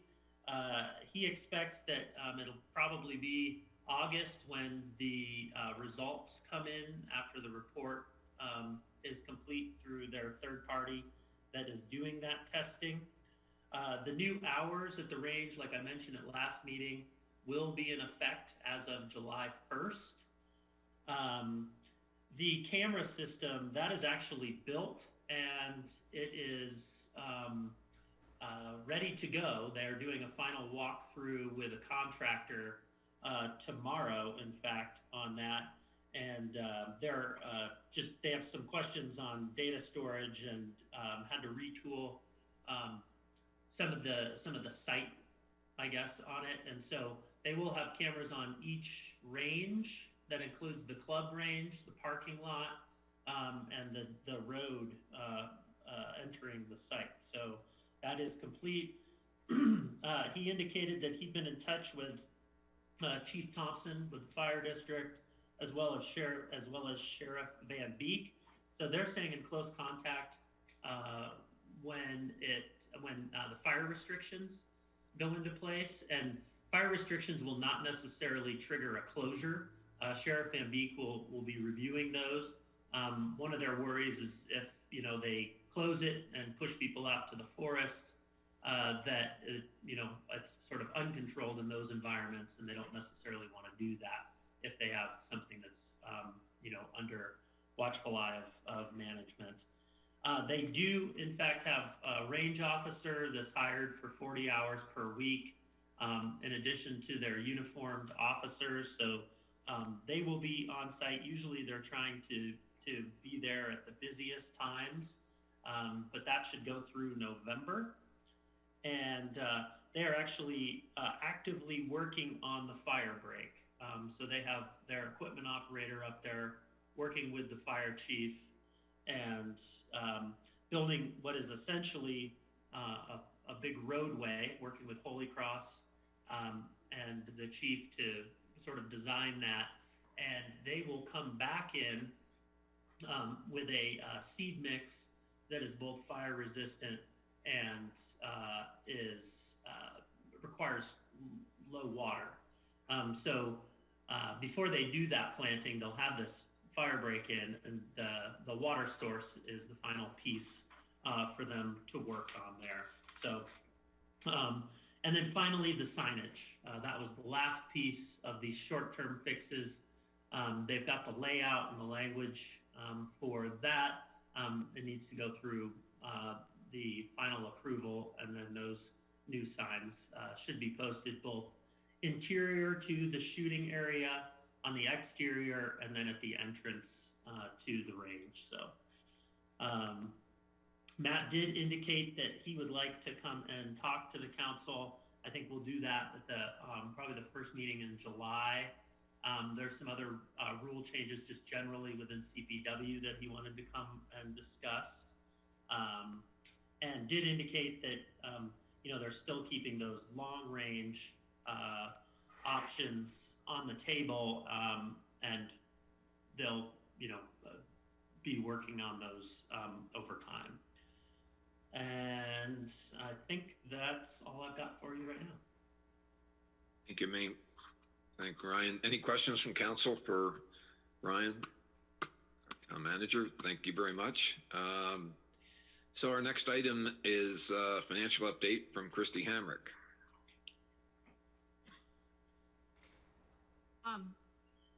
Hello, everybody. How's everybody doing tonight? Fine, Christy. Fantastic. Well, good.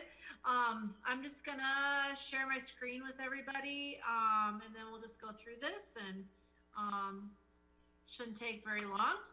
But I think I've got some good news for you guys at this point in time. So that's always good to present good news for sure.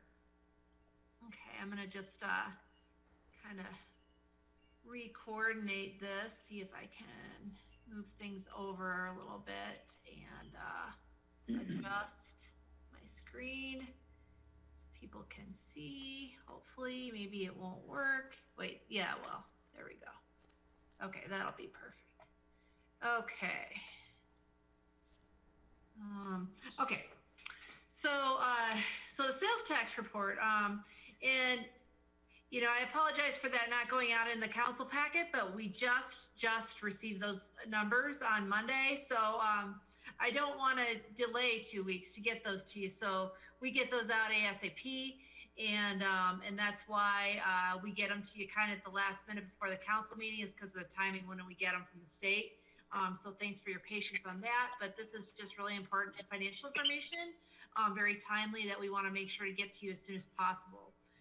So one thing to say, I'm starting with the 782, which is the sales tax report, and then we'll go into the revenue summary. Is that the May sales tax report is what we're reviewing. That is for all of the results for sales for April. So that would be the first full month of stay-at-home orders. So fairly interesting data, and I believe it to be fairly favorable overall. There are obviously winners and losers, unfortunately, with this COVID issue, which is no good. But for the month of May, we only saw 7% or 6% decline compared to the last year, May of 2019, which is a positive. Then if you look at the positives, we saw a 20% increase year over year for the month of May for retail food, which is still very substantial, and retail liquor increase of 33% compared to years. When you're looking at the major impacts, there's no huge surprises here. We're looking at lodging at 79.2%. Decline compared to the prior year. Restaurants at about a 60% decline. Sporting retail was about a 50% decline, and auto was down about 25%, over 25%. So definitely some industries that were hit pretty hard with this thing in April. Whoa. Yeah. So that's the bad news of it. The good news for the town from our sales tax side is our model anticipated 442,000. It came up at 490,000, because as we were going through this thing, we didn't know really quite what to expect, because this has really never happened in our lifetimes with COVID. We didn't know how prominent this problem was going to be, how many cases there would be, and and thankfully it's turned out that there aren't very many cases, and so that's why we're seeing a favorable compared to our revenue modeling as well for the COVID. So that's roughly 50,000 over what we thought for the month of May. The year-to-date numbers are very strong, which, going into this whole COVID issue, from the first quarter results were very strong. It was around 17% increase for year-to-date April, and now we're at 12.6% increase between years for May, or 311,000. Remember, we didn't budget any increase in sales tax between years, so that's positive on our budget. So one thing to note on that, one of our largest sectors in the economy is our retail food sector, and when those go up a 10% average increase for January through May, that's a big deal. So that's why I noted it here as a 9.7% average increase year to date. It's fairly significant in that sector. I would say also the retail sales is also seeing even a larger increase than this, but yeah, as far as a percentage basis. Okay. So let's see. Sorry, I have to retool this quickly. There we go. All right.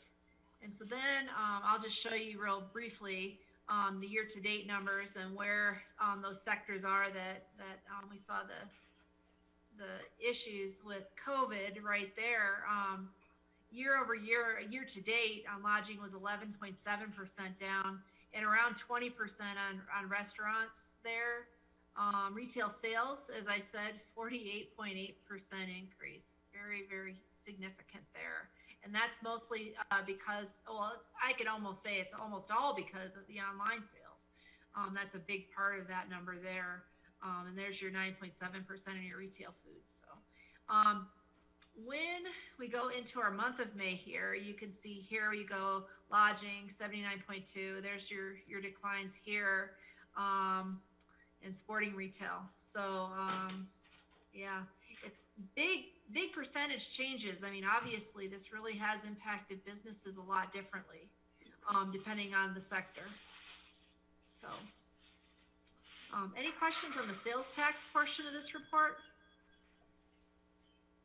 No questions, but a comment certainly is that it's evident that, sharp declines in restaurant activity resulted in booming sales at the grocery stores. And I just think that if we're smart, we pay close attention to this and consider more aggressive stimulus programs where we take our almost windfall here of sales tax revenue and redeploy that into stimulus programs redistributed into things that would stimulate business in town. So, I don't specific proposal, but I think that's, gleaning from the numbers, that's sort of the policy implication I think that one could take away from this.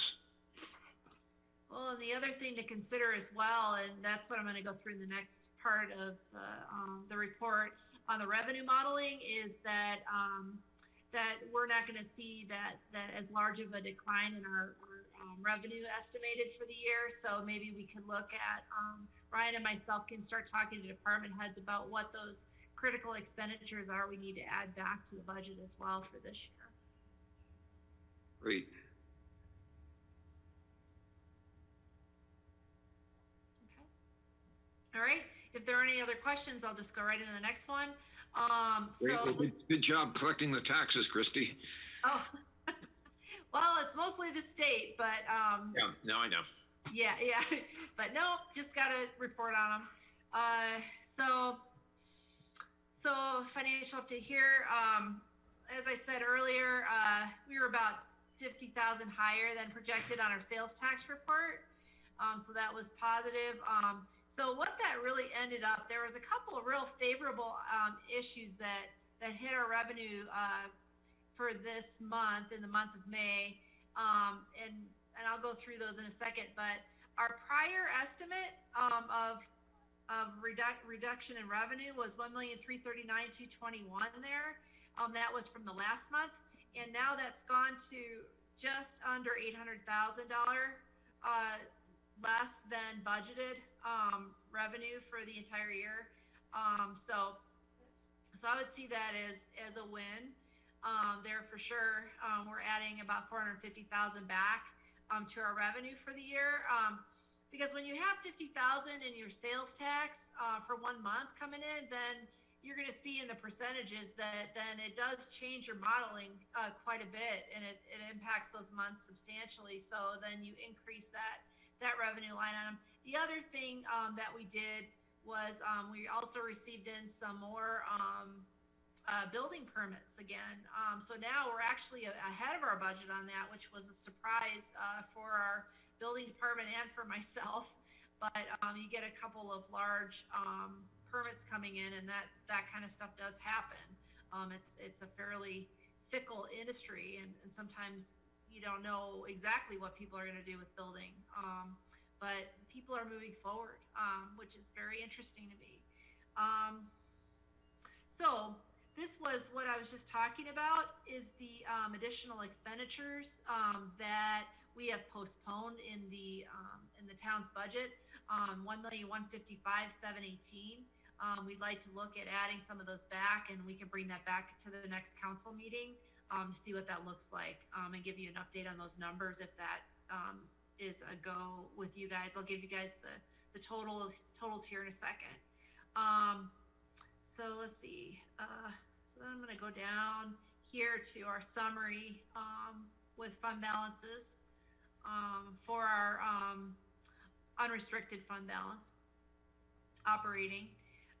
So when you look at your revenue here, we're now $792,000 down for the year, and we've cut a little bit under 1.2 million so far, and delayed those costs. And so we're going to look at balancing that out a little better, if we can, and having those conversations again, because the department heads really were really hurting with some of the costs or the expenditures that we really need, and those things that are important for the town to maintain. So we'll bring you back a list on that one if that's okay the next meeting. Okay. So I'm not going to go into a lot of detail, but I will note, Bill Infante was talking about the property tax, and that next phase of the potential impacts from COVID, and we're still kind of putting in a 9.8% decline, because we really don't know what's going to happen with those sales of properties, and unfortunately some of those, the sadder part of this situation, if people do lose their homes, which I hope doesn't happen, but could, that's what we're planning for right there conservatively. We've slightly increased our specific ownership tax compared to the last time as well. Our franchises I've moved up, because so far we haven't seen as large of an impact as we thought there. And let's see, we're holding steady on our pool. Our pool doesn't usually break even, but this year they're going to be bringing in probably a lot less money. But it's not all about that. It's really about helping the community and providing a service right now. So it looks like we'll just be bringing in about 10,000. We may be better than that, given that Eagle County is lifting their orders further, and the other county Pickens County may as well. So let's see.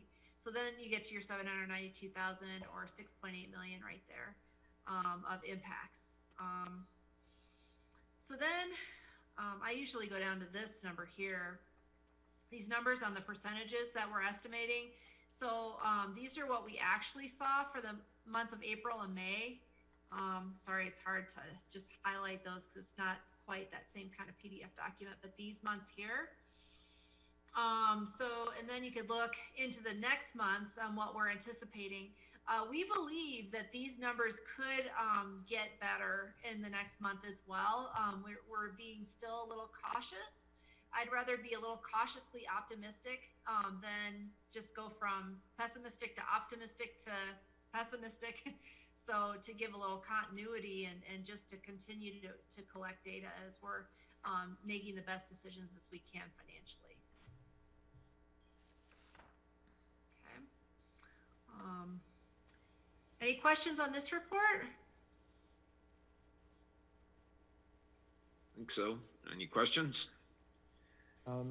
It depends which report. In aggregate, I think this is great work, Christy. It is wonderful that we're coming in a little bit ahead on a couple things.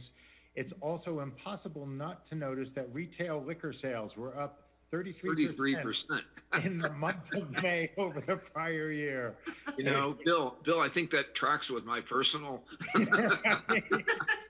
think that probably tracks with a lot of us. But I think there are going to be a number of potential threats and risks that you're clearly very aware of. We'll talk about them hopefully a little bit more at the retreat. Don't know how to address them. I was interested, you mentioned building permit fees. I was curious where we stand with the Stedman project. And then in looking at the report too from last year, I was wondering where we stand with any future or subsequent tranches of underpass funds from the tree farm. Are those revenues that we have already collected, or are they on their way, or do we not know? So I don't know about that second half of revenue that we still need to collect, that other 428,000, but we did do a reconciliation of those funds from the 428,000 from 2019. And those were mostly came out of restricted funding sources such as Post and the RETAs. And so we refunded those specific funding sources. There was a slight amount that came out of the operational funds, but that's how that one played out. What about Stedman? What do we know about that? Are they moving forward? Are they breaking ground? I don't have the information on that. I don't know if Susan or Ryan does on that one. There's still, Susan, are you still on? yes, they're still moving. We can't hear you. Can you hear me, Ryan? No. I can hear them talking in the other room, but. Okay. Let's try. Well, maybe we can ask her a little Can you later. hear us now? Yeah, we can hear you. Okay.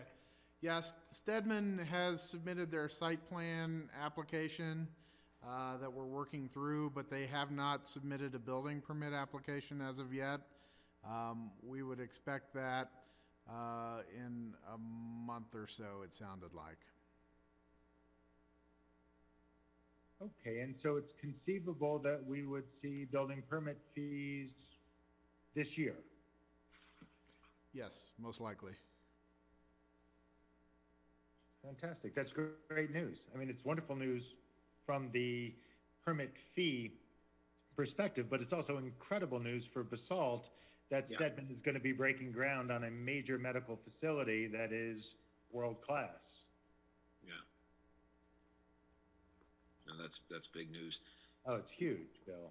Do we have any intelligence on how the Ortho Aspen Stedman merger is proceeding? Is that any of our business, or do we, you know? We've reached out and trying to get a meeting with those folks so that we could just learn a little more, introduce ourselves, say hi. And as far as detail, so far, you know, I'm aware of what the article indicated in the paper. I think they're getting through those finer details and said they'd be ready as far as that transition of ownership by that year end, I think. But hopefully in the interim, we can get in front of them and learn a little bit more. No, this is all obviously, I second that comment. I think this is very big news for Basalt. Yeah.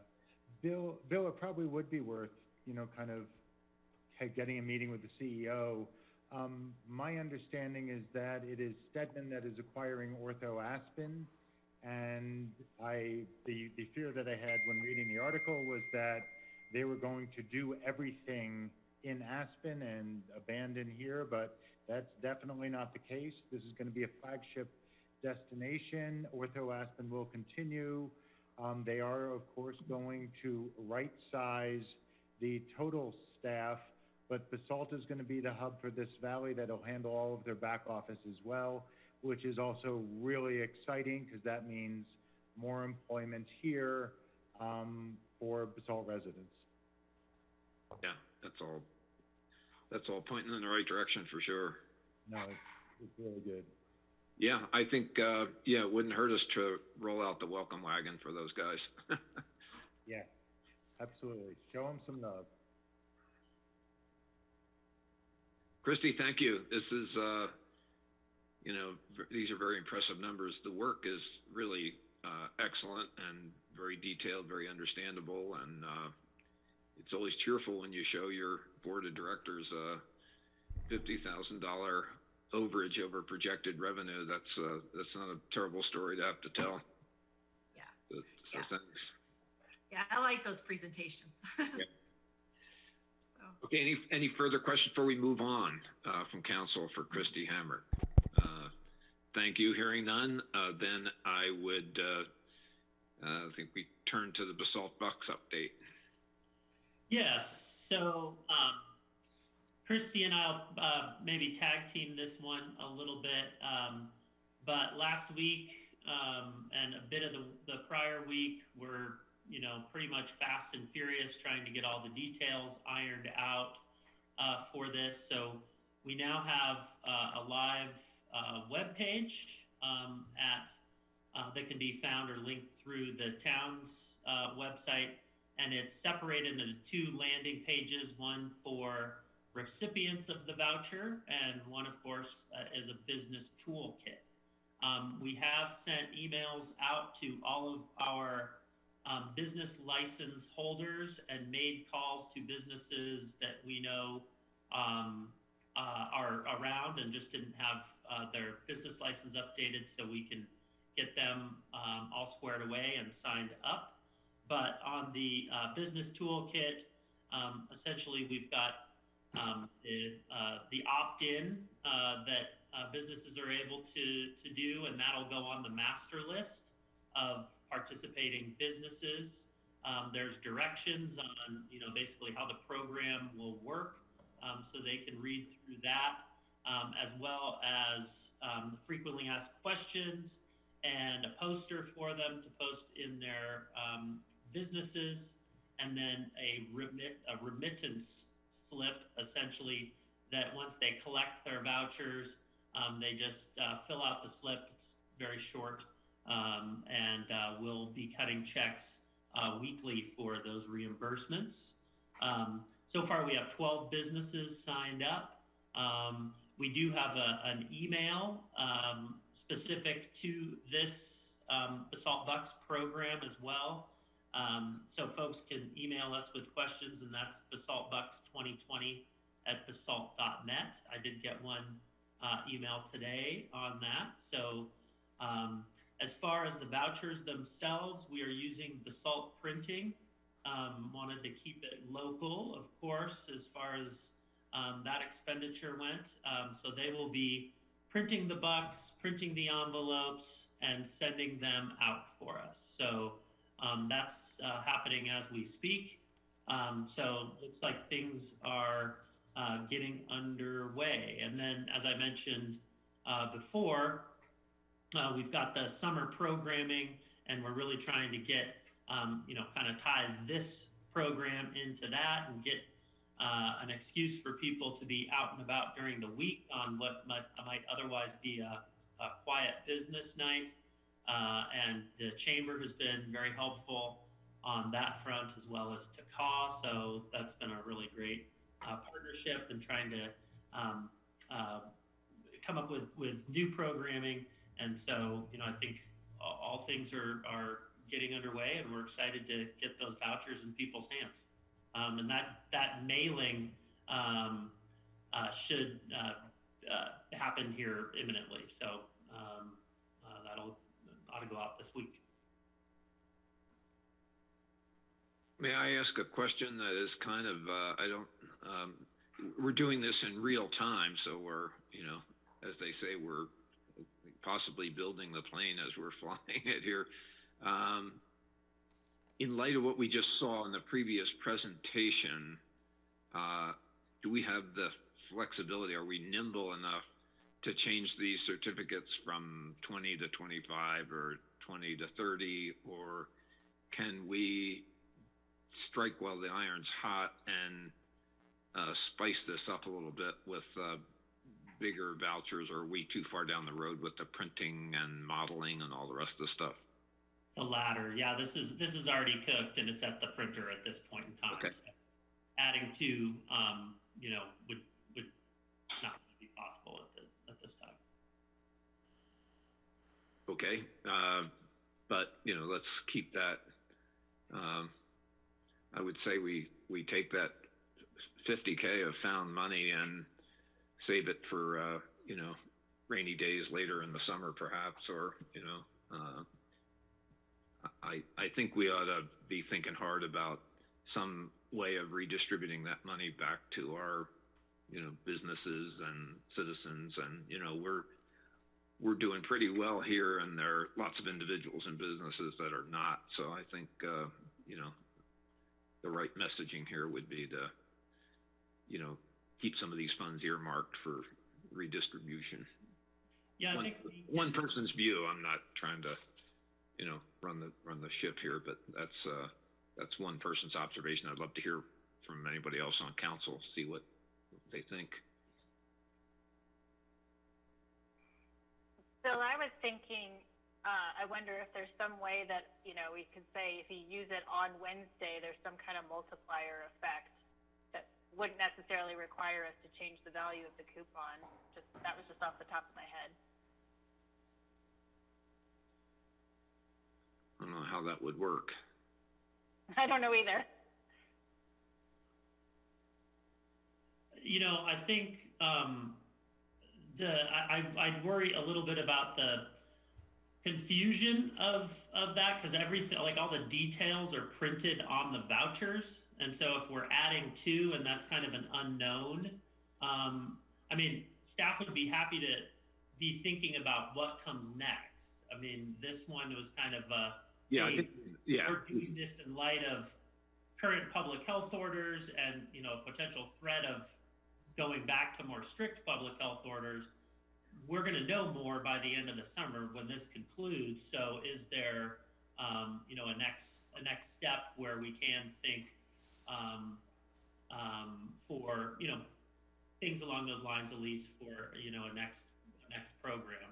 The one other thing, I think Christy mentioned it in her update is, we have built a budget around some needed maintenance and basically bringing services to the community. And while we definitely need to keep an eye towards supporting our businesses, we also want to make sure we're keeping some powder dry so that we can get through the year on some of the capital projects, things that we've been delaying for years, to make sure that our infrastructure doesn't somehow become compromised. So just those are some of the things that your town manager thinks about as we work through these, and we'd be happy to kind of bring those things back to you, as we said, so we can chart that path forward and then see about carving out some for what comes next with a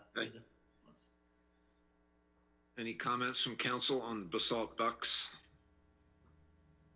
Yeah, I just really quickly, I would want to kind of see how this campaign unfolds, see how the remaining tax revenue situation this summer unfolds. There could be more money, or it's hard to say. Hopefully this trajectory continues. And then, like Ryan said, keep the powder dry and then weigh that against everything else that we've previously had to cut in budgets, what needed maintenance. So I think it'll reveal itself to us later in the summer here. Well taken. Anyone else? Gone. Thank you, guys. This was quick Nice job, work. guys. Quick work. Glenn, did you have something? Just nice job. Yeah, yeah, I think so too. I think this is quick action and pretty quick turnaround. I like this graphic. This is not hard to miss. This one's pretty cool. Yeah. So, We're excited. I mean, it was definitely a full team effort over at Town Hall, so everybody chipped in and we got it done. Yeah, I do want to make sure, as Christy mentioned, so we had, Christy did a tremendous amount of work, and Jenny right there with her, Pam. We had Dina in the police department do the Spanish translation for us. And so, am I leaving somebody out on that? Christy? Bill Yeah, Ray. Ray was a big help to us in this, so just want to make sure we acknowledge the whole team. I mean, I think that's right. I mean, this was a concept we were talking about 2 weeks ago, and here are the certificates. So that's, that's pretty damn responsive, I would say. So thank you. Yeah, thanks a lot. That was the goal, yeah. We will turn to the next portion of our agenda. We have 3 council action items. The first is a continued public hearing and second reading on ordinance number 11, series of 2020. It's an ordinance of the Town Council, Town of Basalt, Colorado, granting approval for a 2-family dwelling located at 710 East Cypress Drive, Basalt, Colorado, also known as the PERCO application. James Lint presiding. Yes, just a quick second here. I'm sharing my screen. Okay, thank you. We do have the applicant here this evening, John Perko. As the mayor indicated, this is a public hearing and second reading of an ordinance on an application submitted by John Perko and Jennifer Riffle for special review for a 2-family dwelling at 710 East Cypress Drive. You can see it here on the map. Here's the location of the property. Here is the intersection of Frying Pan Road and East Cypress Drive. It contains a residence of approximately 3,600 square feet, and the residence was remodeled in 2018.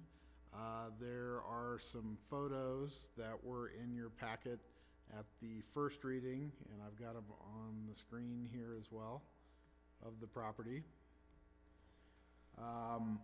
It's zoned R2, and as was noted at first reading, the applicants are proposing to add a demising wall. Let me go to the plan set.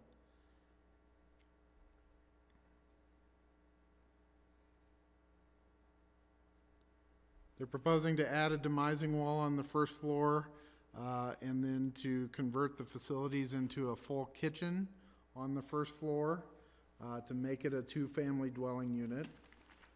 As was considered at first reading, staff did identify a series of discussion items that we went through at the first reading. Some of the highlights are consistency with the master plan. Staff and the Planning and Zoning Commission felt that the proposal was consistent with some of the objectives of integrating and maximizing attainable housing in the 2020 master plan, as well as the objective related to infill housing. And those goals were included in the first reading packet materials. Other discussion items that were considered at first reading included consistency with neighborhood character. The applicant identified a series of properties in the area that had multi-units on them, including the adjacent property to the west, which is a triplex. And then staff, at the request of council, provided a list of 2-family dwellings that have been approved by the town over the years, and those are included in your packet. So staff and the P&Z felt that 2 moderately sized units on the site were consistent with the neighborhood character. There's also a requirement in the ordinance prohibiting the transfer of the units as separate units, as they have shared water and sewer service to the 2 units. And so as a requirement of the Public Works Department as well as the Sanitation District, they have to be transferred together. So at first reading, the council approved the ordinance, and staff has amended the ordinance since first reading per the motion, as well as the direction from the council. So we've removed the deed restriction requirement that was in the draft ordinance. We've also added language that requires a minimum 6-month lease requirement per the motion, as well as we've added language that would require the tenant on the first floor unit to occupy the unit as their primary residence, similar to what is required of ADUs in the town. And then we've also provided language that has an occupancy priority for local government, as well as special district employees, employees of Rocky Mountain Institute, the school district, as well as SKICO. And then the other minor change is that the parkland fee is required since the unit is not proposed to be deed restricted. So that being the case, as was discussed throughout, the Planning and Zoning Commission recommended approval.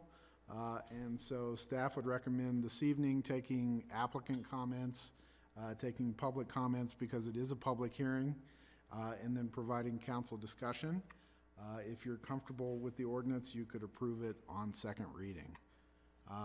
So I'm going to stop sharing my screen. And we have John Perko with us tonight as the applicant. Good evening, John. Do you want to make some comments? Just really briefly, first of all, thank you again for all sitting here to review this. Really appreciate your time, and thanks for staff's work taking the comments from the first reading and incorporating those. Yeah, just kind of wanted to reiterate what James says. You know, we heard everyone loud and clear last meeting, and worked to, I believe we captured everyone's, the comments that were brought up and have those incorporated in this new language, that going from the 30-day minimum rental to the 6-month minimum, having the priority stated for the different organizations and entities that we would like to have preference to or priority to. And yeah, and just as James said, I think in the first reading, it wasn't, I think that we had, I hadn't brought it up about the development fees that with this proposed language that we're offering, we will pay all the development fees, whereas I think with the deed restriction, those would have been waived. So another, I feel that, you know, that's a bonus for the town. So yeah, I think, you know, this looks great. I hope you guys, that this new language works for you. And David Myler has also joined us. He's here to kind of answer any questions because he helped with drafting some of this language. And just want to check in with David if he had anything to add as well. Ladies and gentlemen, I don't have anything to add to John's presentation. I'm not sure if you can hear me or not. I'm not sure that we can hear you, Dave.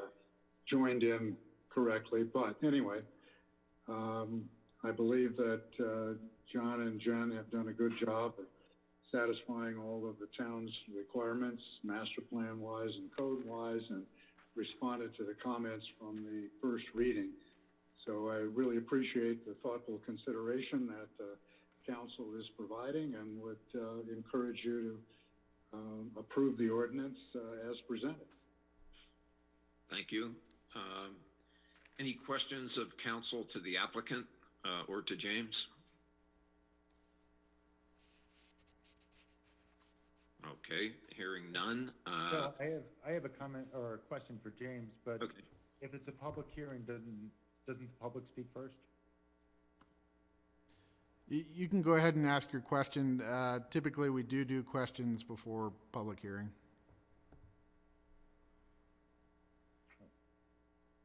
Okay, happy to jump in then.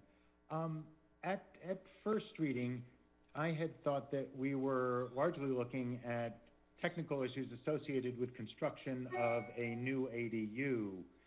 But I subsequently came to understand that actually many of the questions that had been raised in the public comment were much more of a procedural nature.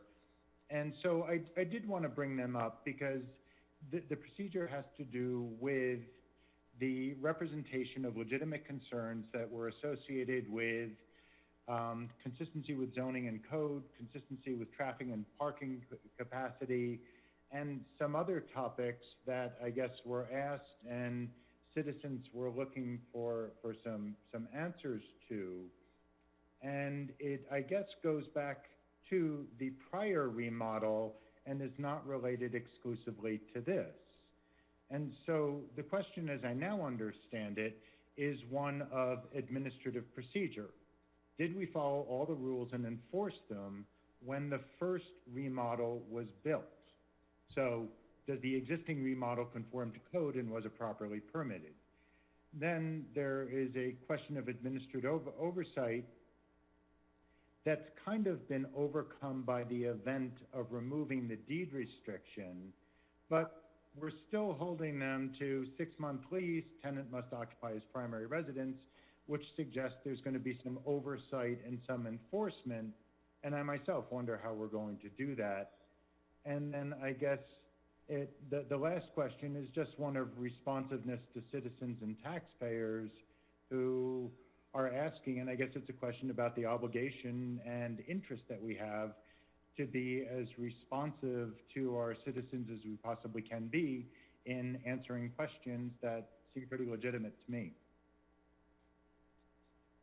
So the big question, I guess, James, is did the pre-existing ADU, when it was constructed, conform to all codes, all requirements, and did it have all of the right permits?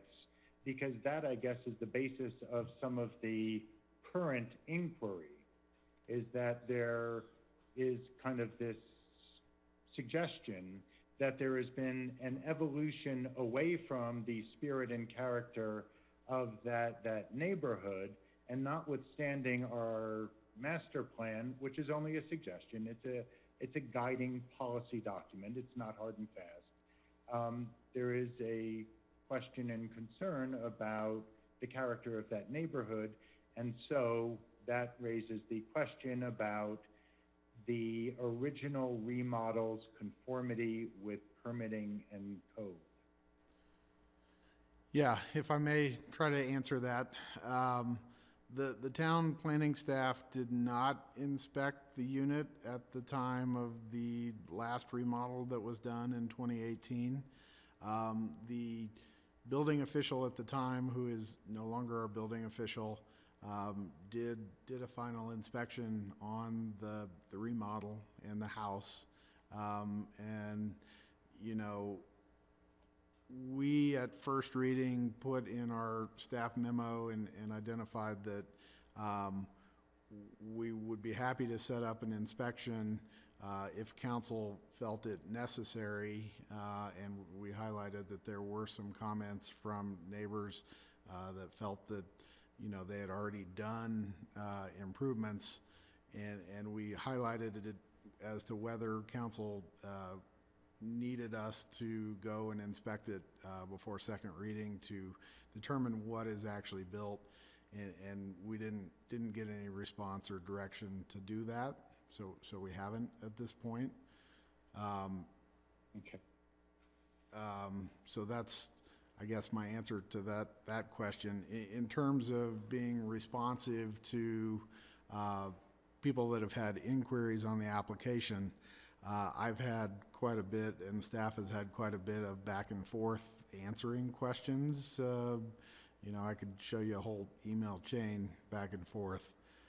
So I think we've tried to be as responsive as we possibly could as staff. Okay, Doug. Well, and again, we all do our best, but I guess I must have missed the nuance of the question of prior inspection, because, you know, in past discussions on other properties and on other issues, I have raised the question about consistency in the implementation of rule or reg. And so if there was an obligation to observe this property and to permit it, and we didn't do it, then I think it's reasonable to ask why we didn't. So there's either an administrative lapse, or we were exercising some other discretion, which there may be a good reason for. But if we didn't do it, don't we need to do it now? Well, I guess my answer isn't that we didn't do it. The building official at the time did his final inspection on the remodel, but the planning staff wasn't part of that. And typically, we don't do an inspection on a remodel as the planning staff unless the building official, calls it out and says we need to. But wouldn't there have to have been permits issued and permit fees paid and all of that kind of stuff? Yeah, there was permits issued for the 2018 remodel. And the area that I think we've heard concerns about from neighbors is whether there's a full second kitchen facility or not. And the plans indicated a wet bar, and there's some nuances in the town code as to what constitutes a full kitchen. And so apparently the building official at the time didn't believe what they had was a full kitchen. So it didn't constitute an accessory dwelling unit. But I can't confirm that because I have not inspected the space.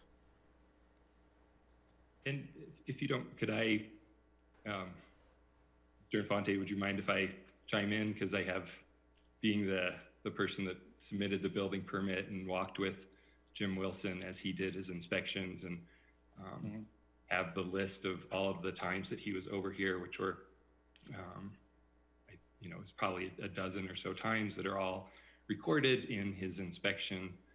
We still have all the paperwork for that. We have the final inspection where he walked through and gave us our certificate of occupancy. Everything was built to per plan, per specifications. In that, since then, we've also had the sanitation district has done an inspection of the property, which that is detailed in their report.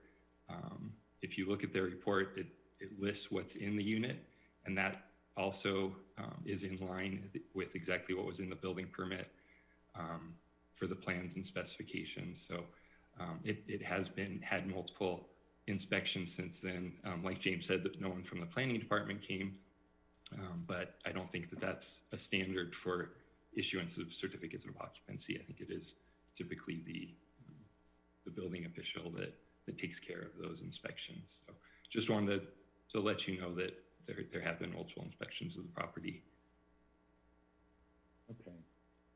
Well, I guess the point, frankly, is not so much a question of how you're building or what you're building, but it's a matter of consistency when we have scrutinized very heavily prior authorizations dating a decade and a half.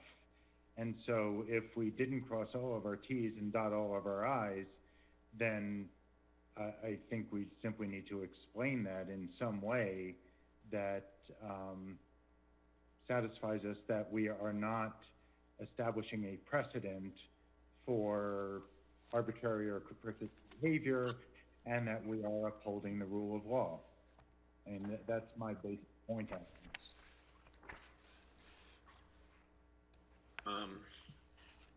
So I don't know what that means in terms of having James review or look at whatever was built and determine whether it is an ADU, it isn't an ADU, or what have you. But when we have exercised extraordinary scrutiny of other projects, again, it would be inconsistent if we didn't exercise equal scrutiny of all projects, or we change our policy and simply do things different going forward. I'm not sure that I'm following. I don't know that there's been a deviation from any normal procedure. They submitted a building permit to do renovations, and the building official is the appropriate person to review and inspect those, and that's what happened. So just because somebody in the neighborhood thinks something different happened, the documentation says differently, and that person signed off on it. So, you know, I think what they have before you now is a desire to actually build an extra kitchen so they can have a two-family dwelling, which requires a process, and we're in the middle of that process, and just basically trying to perfect that for them now. And I would say, if you recall, we just did a process whereby there was an illegal ADU that had approval back in 2004 and has been occupied since that time. It was discovered later that it was illegal. We didn't, in the interim, go and inspect it and make them rip anything out. We took them through the process and gave them an opportunity for a remedy. And so, you know, I think in this instance, we haven't found that there's a deviation from the code, but nonetheless, the applicants are coming through in a legitimate process. So I guess I'm not following that there was a deviation, and I would object to the fact that there was. But I guess that's the question. Has there been a deviation from code? Did they have a full kitchen or did they not? And not according to the inspection. Can I interject? I think, like, I know I was one who gave the amendment to this motion, and I'm looking at this just like I would be a juror. And I have no reason to believe that the town didn't do their job, that the town didn't follow all the procedures. I have no reason to believe that the applicant did not follow the procedures. Therefore, this is a special review, and that's what we're doing. And in a special review, we have the opportunity to say there can be special restrictions. Pretty much it. right, and so if we need to review, then that seems like a relatively simple procedure to go in, review, and judge, adjudicate whether in fact there was an ADU constructed that should have conformed to a different set of policies or procedures, or whether this is indeed an innocuous little bedroom that was built on the back of somebody's house. On the same token, that material was presented to you between the first and second reading. It's our responsibility as counselors to read the material and make sure we're up to date on what's going on. I read it. I wasn't uncomfortable with the amendment that I provided. You presented the amendment about the 6-month lease. We didn't discuss anything about kind of the review, inspection, approval, or permitting process for ADU. So I think because I read the public comment and I saw what they were, and none of it had, you know, it was all hearsay. Yeah. Let me try to bring this back to order here. We are in a process of entertaining questions from counsel of the applicant or the staff. And Bill Infante, can we move on, or are you? I think well, you. I mean, again, if James has indicated that there was a policy step that was missed in his first intervention, then frankly, this isn't my interpretation. It isn't anyone's interpretation. It is what James is telling us. So I don't know how you move on when there is a concession on the part of staff that we haven't crossed every T and dotted every I. Bill, I don't... Sorry, what was the concession? James, could you repeat that? I didn't hear that there was a misstep. I didn't either. Bill, I don't think that there was a misstep. You know, the building official did his inspection as he does on any CO request or inspection. The town planning staff was not part of that inspection, and typically we're not unless there's a specific item that the building official calls out that we need to go take a look at. So the building official at the time, Jim Wilson, did his inspection of the unit, of the remodel, and felt that it was appropriate. We do have a condition in the draft ordinance that requires the current building official to also go take a look at the unit and make sure it meets all the safety standards and requirements. So that's another step in the process that would happen you know, if the special review were approved for the second unit. But you know, I don't think that there was a misstep or you know, something that we didn't do that we typically do in terms of inspecting this unit. Who is it that judges whether or not a new construction constitutes an ADU or not? Is that the building staff or is it planning staff? It's typically the building official when he's reviewing a permit application and doing, you know, his inspections following a building permit application. Okay, so Jim at the time didn't see this as an ADU, he just saw it as whatever. A wet bar. Wet bar is what's on the plans. Got it. Is it time for public comment? Yeah, I just have any further questions from council of the applicant or James Lynn.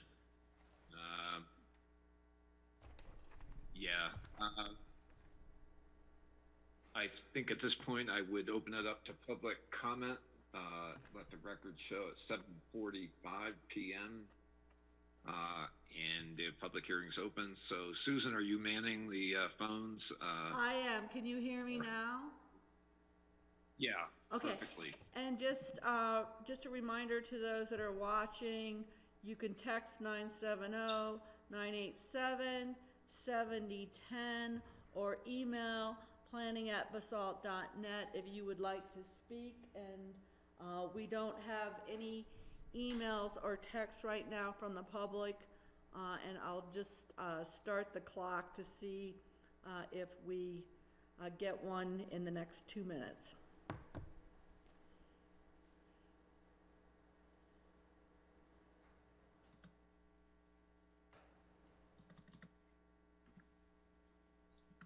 While we're waiting on the public comment, I do echo some of what Bill is saying. I get that the building planner didn't address it, or, you know, in their view. I guess I wonder, and I think this is more of a question for the town attorney, but do we open ourselves up under this special review for more special reviews of this type of non-ADUs, special conforming two-family units? Once again, I understand it's a special review, but does this set any type of precedent, or because it's a special review, it only applies to one property? Sure. So special review applications are all evaluated on a case-by-case basis. You know, I think as part of the background, again, and I'll let James correct me if I'm wrong on any of this, but as part of the prior remodel application, it included a wet bar.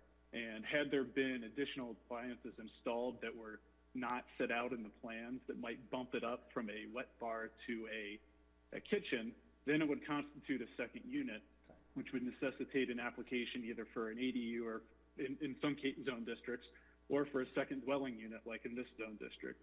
So based on what was, my understanding that based on what was constructed, it was consistent with the plan such that it didn't constitute a second unit requiring an application for a second dwelling unit. So based on what the additional changes are being proposed by the applicant, that's what's necessitating the application for a second dwelling unit and this special review application. So once the special review application was filed, there are evaluative criteria that provide town council some discretion as to what conditions might be placed on it, on the approval, and those are largely what are reflected in the approval ordinance. So the long and the short of it is that there is discretion to apply those discretionary criteria on a case-by-case basis. Thank you for that, Jeff. Susan, do we have any public comment? We do, and I'll place that call. This is, so I'll do that now.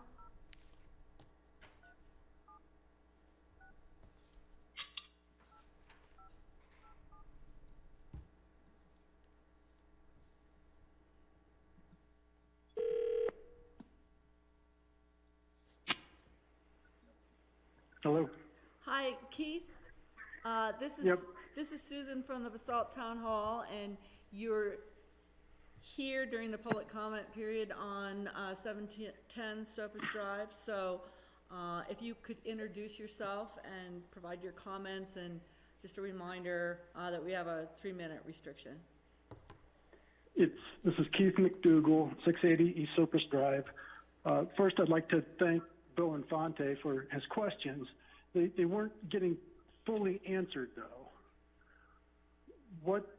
Where the answer was falling short is during the building permit application process, it was submitted as a single-family addition. So therefore, it was only inspected and a certificate of occupancy given for a single-family addition. That's where the rub of all this is.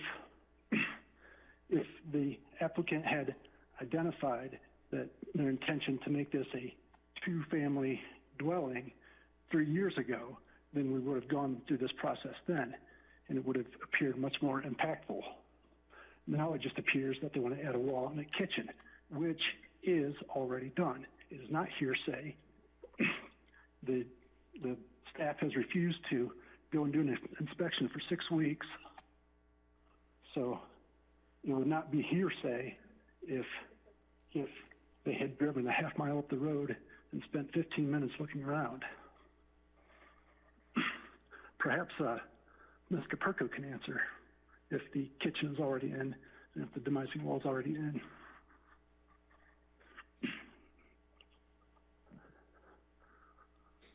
Thank you for that comment. Susan, any additional public comment? Let me just double check, and I just closed off with Keith.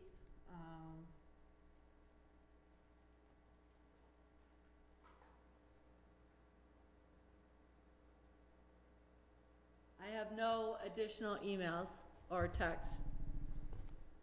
No more texts. Okay, thank you. So at this point, we could have discussion. I would entertain a motion, and we can have discussion on the motion. What is the council's pleasure?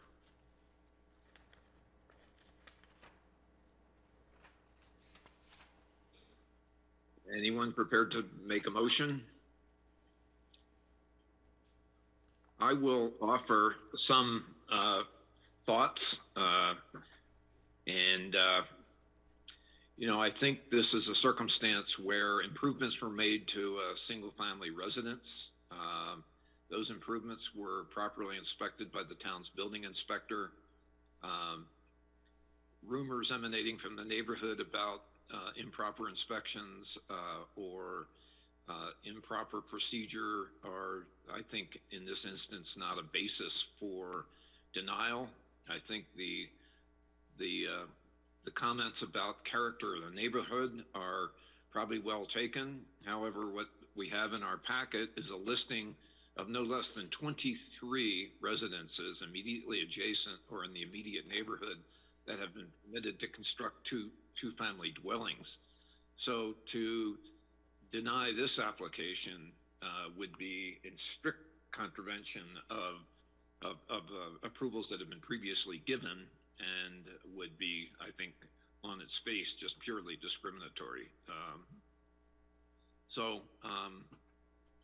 I'm not, as mayor, I'm not going to make the motion, but I would really request that somebody put forward a motion so that we can move this forward.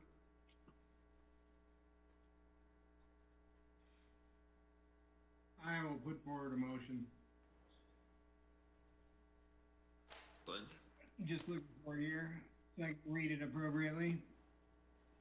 Yeah, why don't you just read the caption? Mayor, I move the town council adopt number 11, series 2020 on second reading.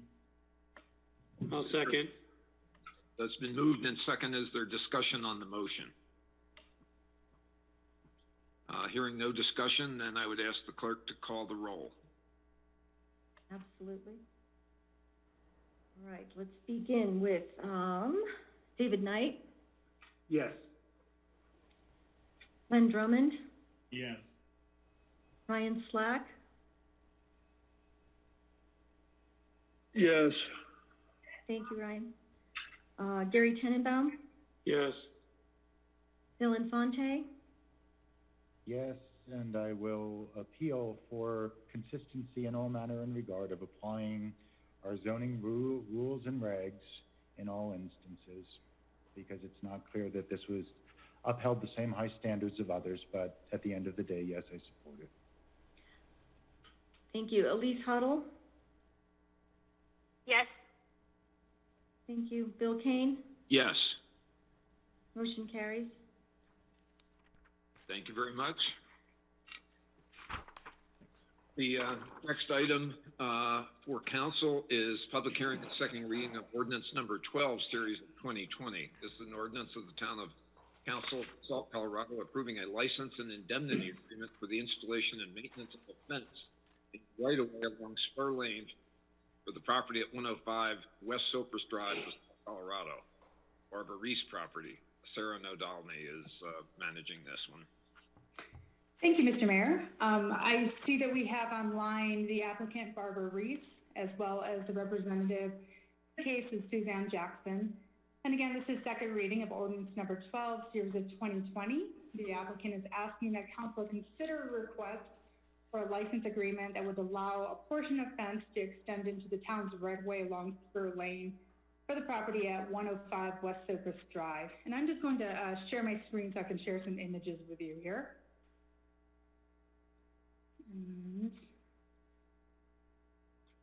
Okay, does everybody see that? Yep. Okay, fantastic. I'm just going to keep this so I can see the tiles on the side if you don't mind. So looking here, I just want to reorient the audience to the location of the property. This parcel outlined in yellow is just a couple of blocks from our downtown business core here. It is a unique property in that it has 3 street-facing frontages. We have the front frontage along West Cypress Drive, the rear backs up to Tucker Lane, and our side yard here is on Spur Lane, and that is the subject of this license agreement.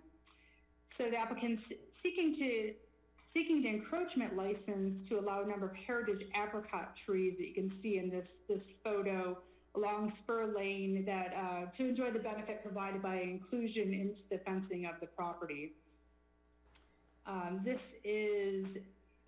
We can note this relates to the hatched area that is noted on the site plan, the Exhibit A of Council's packet here, kind of towards the middle to rear of the property.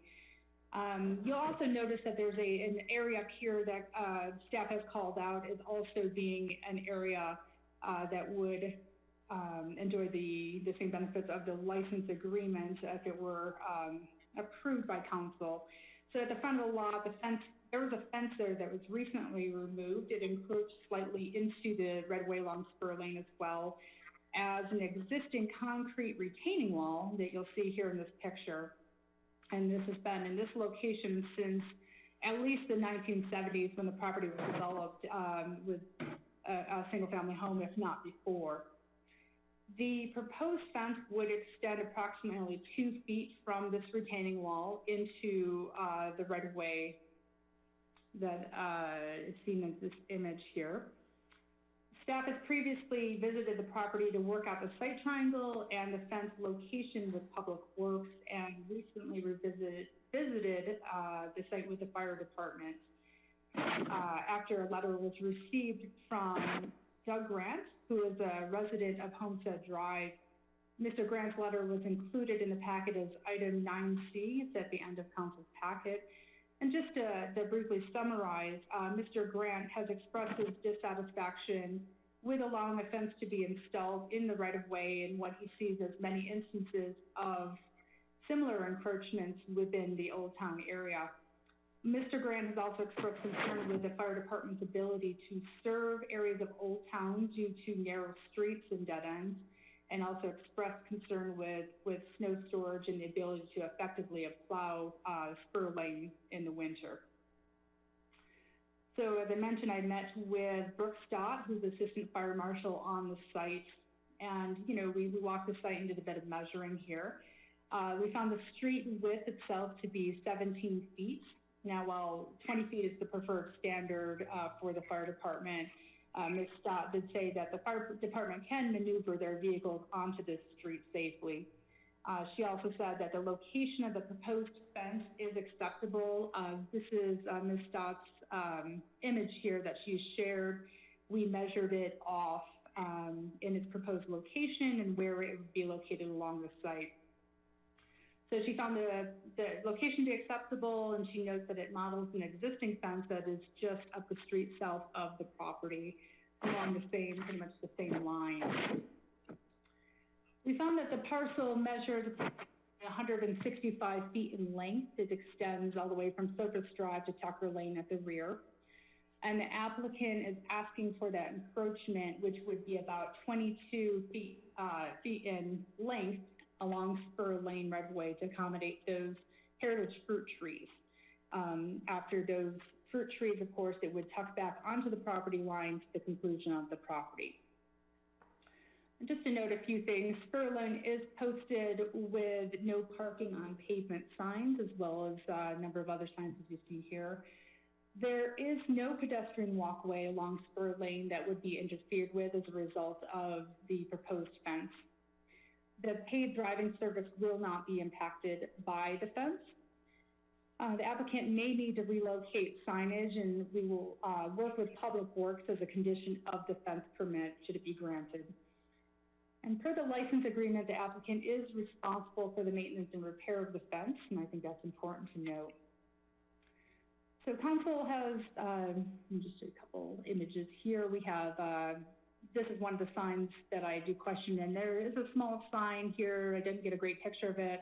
It's a no parking on pavement sign that's located near this heritage fruit tree, and that would definitely need to be relocated from that site. There's also another no parking sign, no parking on pavement down at the edge of the, towards Tucker Lane. So, council did approve the ordinance at first reading and did not ask for any additional comments or any additional information for second reading. Staff is still supportive of the request for a license agreement at 105 West Socrest. And staff would suggest hearing from the applicant prior to any questions you may have of staff or the applicant, in hearing from public if that is anyone has any comments, and consider approval of this ordinance at second reading. Thank you, Sarah. Thank you. I can Barbara, stop sharing my screen here in case the applicant has anything they'd like to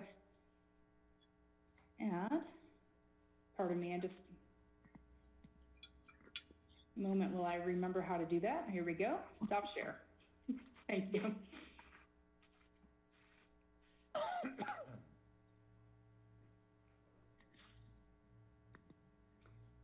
I don't have any questions. Thank you, Sarah, for your discussion of this, and I think that your pictures showed what needs to be done, and I appreciate the time that you've put into answering all the questions. Thank you, Barbara. Questions from council for the applicant or for Sarah? Clarification? I just have one quick question. I didn't see in the packet, I don't know if I missed it, but what is Public Works' take on the snow removal? Is it does it cause any problems for them? Because it is a tight road. It is. My understanding is that actually James Lynn did spend a lot of time out there with our head of Public Works. So he may be able to provide us some additional information, more specific. Yeah, Boyd Beerbaum and I did several site visits actually to look at the fence proposal and location. Boyd did indicate that it would, make it a bit more difficult to plow, but that they could, have more room after you get past the fruit tree in order to push the snow. It's kind of a trade-off as to whether you, want to protect the fruit tree or leave it open for potential to get hit by a plow. And so that was a concern. They thought that they could still plow and push it kind of past the bump out in the fence. So, James, this is Bill. Sure. There was no conclusion that this fence would necessarily result in our Public Works Department having to haul off snow rather than plow. Will the fence materially interfere with our ability to store snow along the side of the road? Does this fence imply that we're going to have added public cost to actually, use front-end loaders and have to haul out, or is there adequate, not great, but adequate storage for snow along that side? It wasn't mentioned that they would have to haul it off, so that they could push it past the fence, and into the snow storage area. I'm sorry, not sure I understood that. So they would have to haul it off, or they would not? No, they didn't indicate that they would have to haul it off. Okay, that's the seminal question. Thank you. Bill? Additional questions? Bill, I've got a quick statement that we may just want to make sure that Barbara, as the owner, understands that there will be snow pushed up against the fence. So sort of there is a bit of a displacement of snow storage, and so she may have a bit more. And I think according to the site plan, there's desire to have a gate along that area, and so that gate may be blocked for part of the year because of snow storage.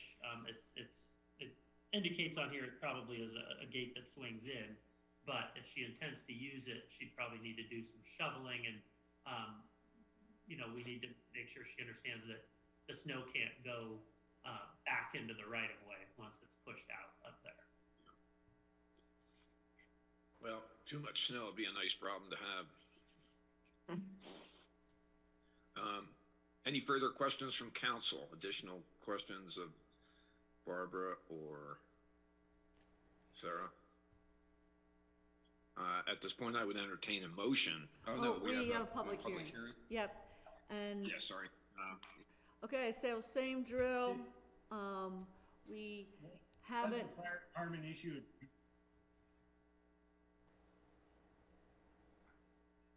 What was Glenn's question? I missed that, I'm sorry.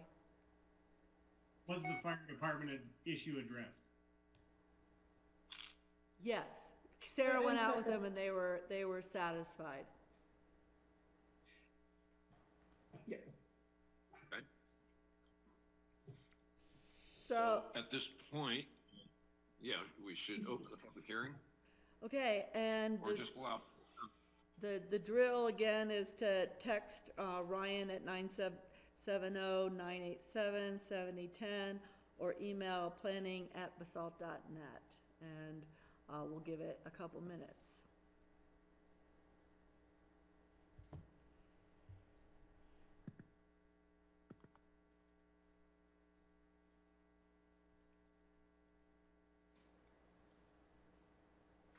Let me get you guys home before 11. The bewitching hour.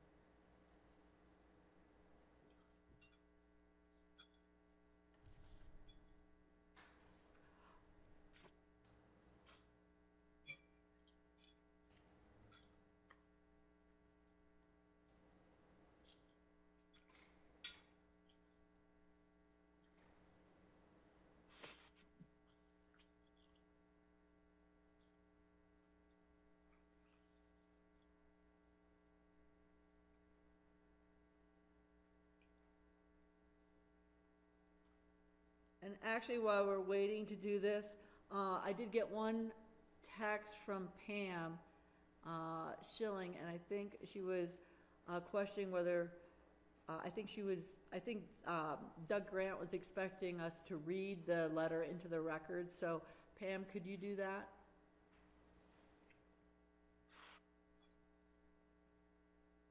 Sure. Doug had included on his letter, please read or place in the public record at the meeting. So what is council's pleasure? I would just read it into the record, Pam. Sure, okay. Dear Board of Trustees, I am writing about ordinance number 12, series of 2020, allowing a fence to be installed in the right-of-way along Spur Lane. There are many cases of encroachments in the old part of town that exist today, none of which are in the best interest of the people of Basalt. The fire department would not respond to fires in the Hillside District, old part of town, because of inadequate access, narrow and dead-end streets, to name a few, when the late Christine fire was active. When fences and walls are right on the edges of the asphalt or traveled way, there is no place to plow the snow, no snow storage. Spur Lane is narrow, with just enough room for 2 cars to pass in summer. In winter, it becomes a 1-lane bobsled run with difficulty stopping, going down, and spinning out, going up. In winter, you will force the public works to load and haul off the snow just to maintain 1 lane of traffic. Then where does the snow that's hauled off? Many times close to our rivers and streams where the water with sand and salt residue flow into those streams. When the snow is left on the shoulders of the road or in snow storage along the travelways, the resulting melt soaks into the ground, leaving the sand salt to be swept up later. Did you consider the cost of hauling snow, instead providing for snow storage along the travelways? What is the overall effect of allowing encroachments into the public right-of-way in a part of town with narrow right-of-ways to begin with? Emergency access, limited or no access at all for large fire and ambulance vehicles. More conflicts between vehicles, more difficult to move about, whether in vehicles or bicycles. How about walking? No shoulder to get out of the traffic lane. Cost to each and every citizen of town for needless hauling of snow. River and stream degradation from snow pile runoff, just to name a few, and most of this short list are health and safety issues. It is way past time to stop the encroachments in dead-end streets and alleys.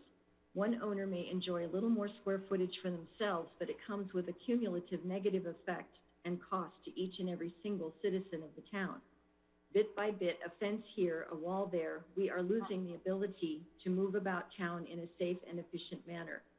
Please contact the Public Works and ask how serious the snow storage problem is presently.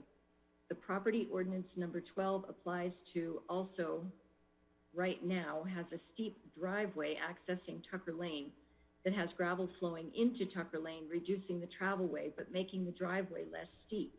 The driveway grade should match Tucker Lane grade at the property line, not extend out into Tucker Lane. Are these trade-offs that we really want to make? I am looking forward to your response. Sincerely, Ms. Grant. Thank you. Welcome. And I did not receive any additional emails or text. Thank you. At this point, then, I'd close the public hearing on ordinance number 12 and ask if there is a motion.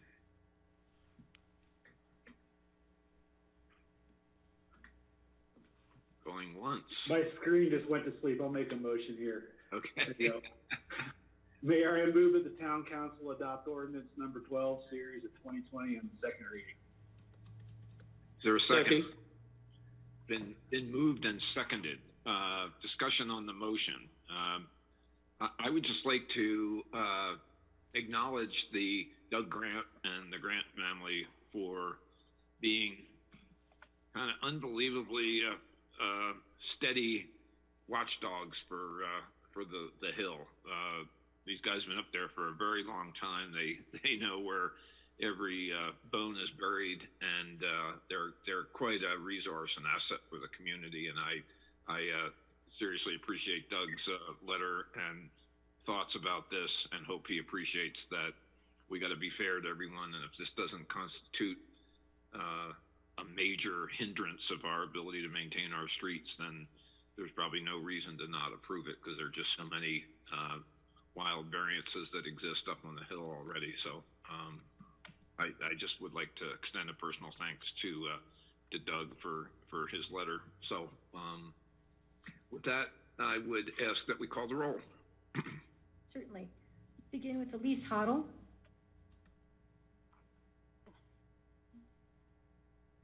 Yes. Thank you, Elise. Brian Slack. Yes. Thank you. Glenn Drummond. Yes. Thank you, Glenn. Bill Infante. Yes. David Knight. Yes. Gary Tenenbaum. Yes. And Bill King. Yes. Motion carries unanimously. Thank you, guys. I think our last formal order of business is a resolution of the Town Council of Basalt, Colorado adopting an investment policy. So Christy is back on with us. Yes, thank you. And we've also got Doug McDonald with us from the Finance Advisory Board as well. I'm just so excited that our Finance Advisory Board is starting to assist with these presentations, and they've done a lot of work to get up to this point, and we're starting to get some output that we're able to share, which is pretty exciting. So I'm going to share my screen, and I'll let Doug go ahead and start this one off on the Finance Advisory Board's role with this and what their thoughts are about this policy. All righty, thank you, Christy. I'll be brief. Just the background, the Financial Advisory Board was involved with reviewing the investment policy from its original draft created by our financial director. After gathering a great deal of input from multiple sources, we think that Christy has done a really great job of consolidating local, state, and external regulatory requirements into what is concise and common sense policy. I think it's readable by the normal person, and I think it makes a great deal of sense. It satisfies the three major investment objectives that we had to start off with, mainly safety, liquidity, and return, kind of the standard. So at our last meeting, the advisory board unanimously voted to approve the adoption of this policy and therefore urges the council to do likewise. It's the Resolution 20 of 2020. Christy? Yeah, thanks, Doug. I appreciate that. Just as a background on this particular policy as well, this was a recommendation, as Doug mentioned, from our auditors from our last 2018 audit.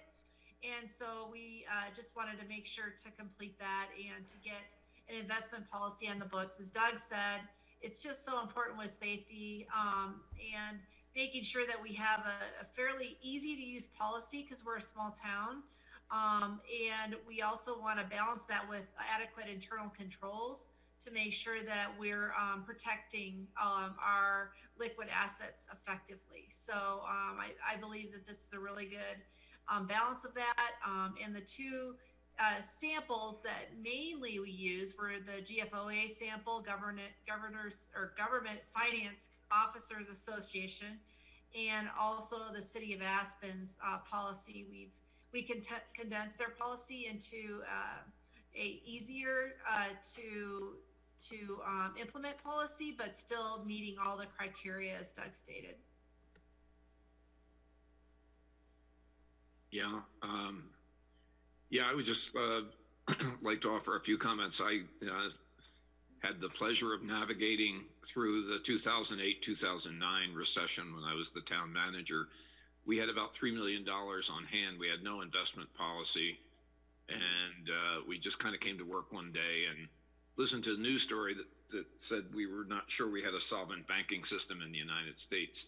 So we took $3 million and divvied it up. Sorry to tell war stories here, but we divvied it up into $50,000 CDs so we'd have full coverage by FDIC insurance, and we formed it out to 60 different banks across the United States.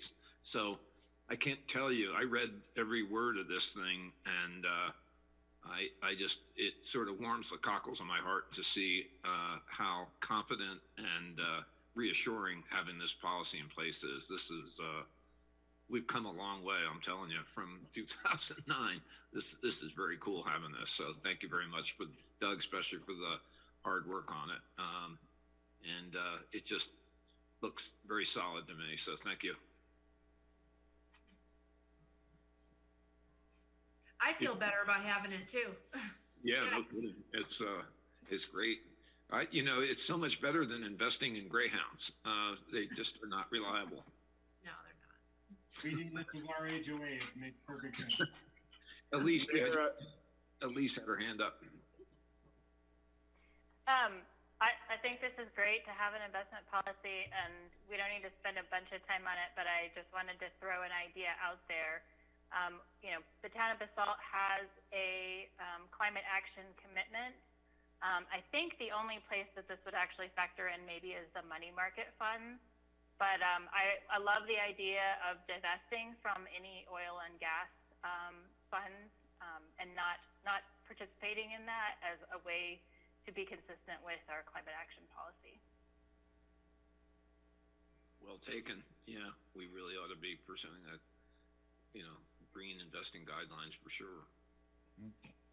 I would definitely support Elise's proposal that we disinvest from oil and gas, and we may want to add other filters as well. I had a couple other questions though.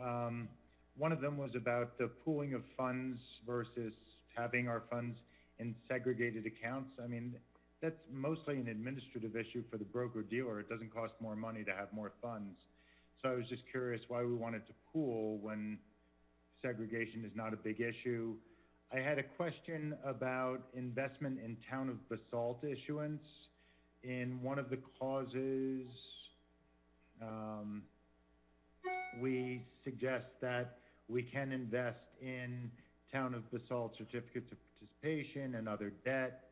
I wonder how great an idea that is for some, and I'd appreciate it if Doug or someone else on FAB wanted to comment. And then I finally just wanted to ask when and how we're going to tend for an investment manager. Yeah, I'm your investment manager. I think in the policy itself, it states that the finance director is the investment manager. So that would be me. But looking at the couple of questions and comments you guys had about the climate, the one thing that we invest in right now heavily on money markets and pooling funds, kind of answers two different questions, is Colo Trust. There's a couple of pooled funds for governments and school districts in the state of Colorado. One is called Colo Trust and one is C-Safe. And the town has historically used Colo Trust. And so when you're looking at that, there are some A-rated commercial papers in their portfolios, but mostly it's government-backed securities. So I can look into the Colo Trust to see about how much they would invest in those kind of non-climate friendly organizations and try to mitigate or minimize that. Sometimes we don't have the control we want with the pools. But the good thing about those is it really helps to reduce our time involved with multiple accounts and making sure to manage each account, especially when it comes to fraud. It really helps to mitigate our fraud risk when we have our funds at Colo Trust. When you've got to really look at multiple bank accounts, sometimes it's hard to keep track of all of them regularly to make sure that there isn't something coming out that shouldn't and that kind of thing. Just to pool our accounts, I believe, is a pretty good approach for that reason. And the other reason with that, especially as it comes to Colo Trust, is that then we have two options within Colo Trust. One is their government-backed securities option, and one is government-backed and commercial paper options. And they do the investing for us with no additional risk to the town. And that's the answer there. And then the COPs, certificates of participation question, I don't think we'd ever get ourselves into that situation. What we did is we followed the guidelines per Colorado revised statute, and so they're fairly broad. I couldn't see myself doing some of the investing that's in there, and but if there's something within the CRS that you're not comfortable with, we can obviously omit that.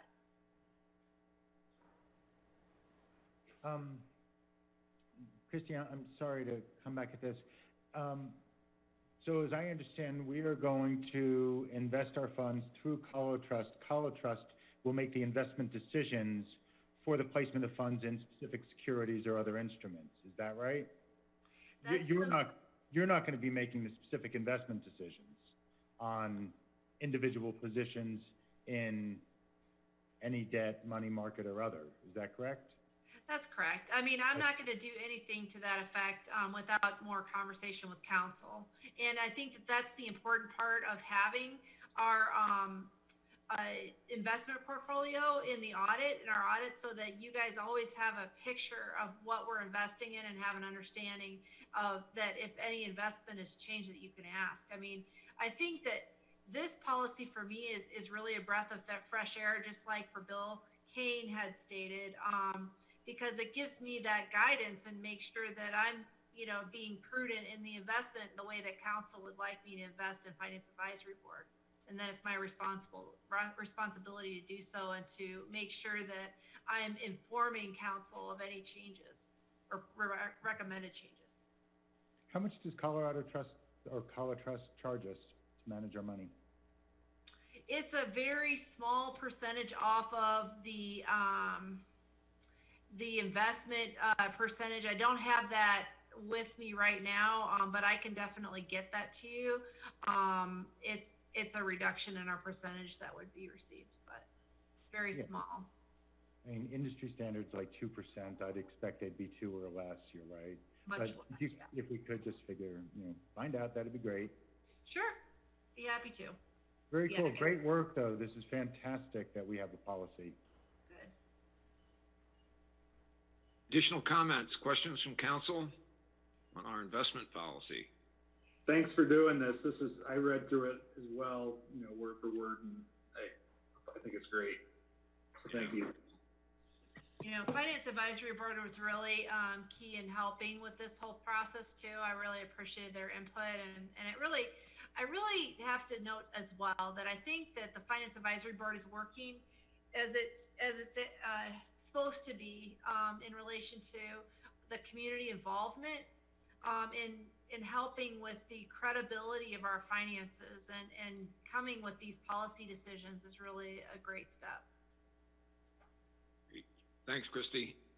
A question for Pam. Do we need to open this for public comment, or can we take action on the resolution as is? That's a good question for the attorney. It is. Jeff, yeah, this is Jeff. This is not a public hearing. The town council can take action on the policy itself. Great, thank you. I would at that point then entertain a motion to approve resolution number 20, series of 2020. Mayor, I move the town council approve resolution number 20, series of 2020, as amended by Elise to address investment to non-investment in oil and gas assets. That's allowed. As amended. So it's been moved and seconded. Do we need a roll call, or can we do a voice vote? No, it needs to be a roll call. Roll call. The resolution, yeah. Okay, let's begin with Bill Infante. Okay, I vote yes, with also further examination of Article M on the investment in obligation, certificates of participation, or lease purchase of the town of Basalt. So that's a yes. That's a yes. Okay, thank you. With that question about Article M. Are we amending the motion at this point then, sir? I'm not clear. That probably would have been an amendment to the motion, yes. So in the same way that we will examine Elise's wonderful proposal, I would also ask that we examine this article that permits us to invest in our own securities, which basically means we can fund ourselves with money that is taxpayer. So I would ask Elise whether she would be willing to accept that addition to her amendment.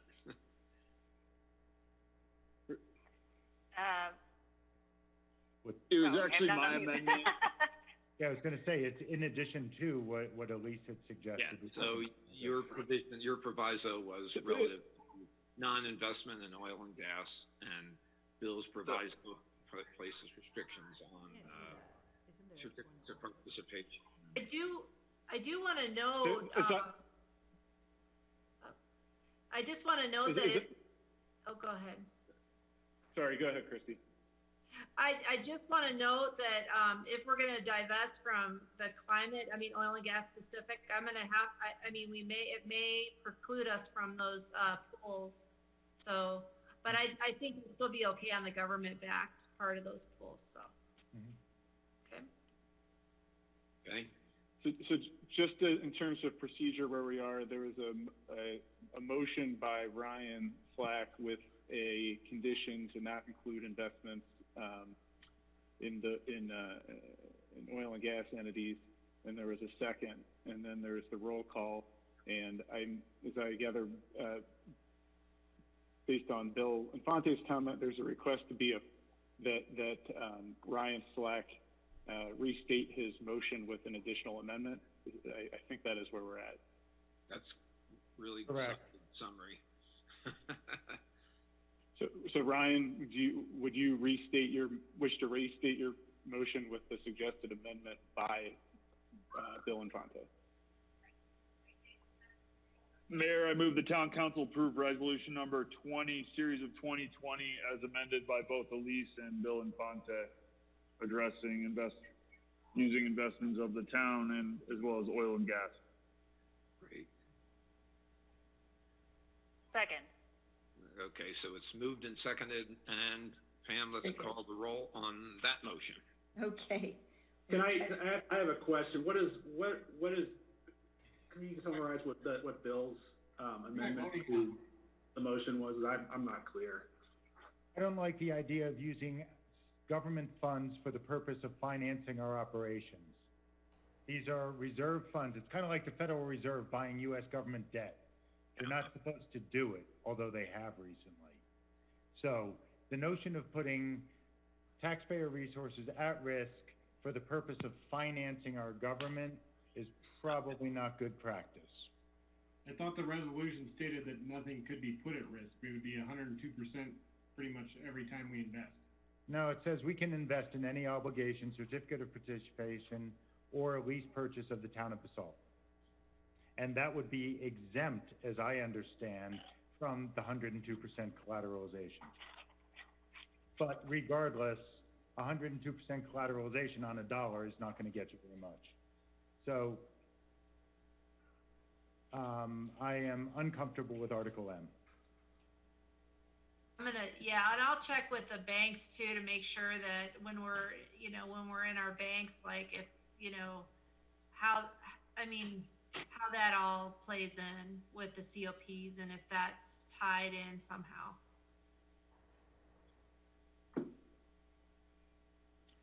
Hey. So we'd be simply omitting M. Is that what this amendment to the motion is?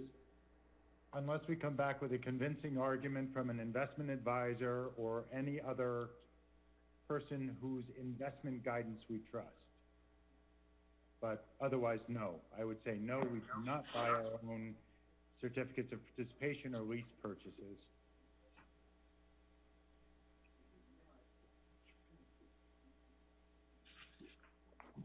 Okay. Are we clear on the motion? That's, I think, procedurally where we are. So David asked for a clarification of Bill's amendment. David, are you satisfied with that clarification? You don't have to be satisfied on the merits of it, just are you satisfied that you understand what it says? Yeah, I understand. Okay. So I think we're ready to call the roll. Okay. Let's start again. Bill Infante. Yes. Thank you. David Knight, No. Len Drummond,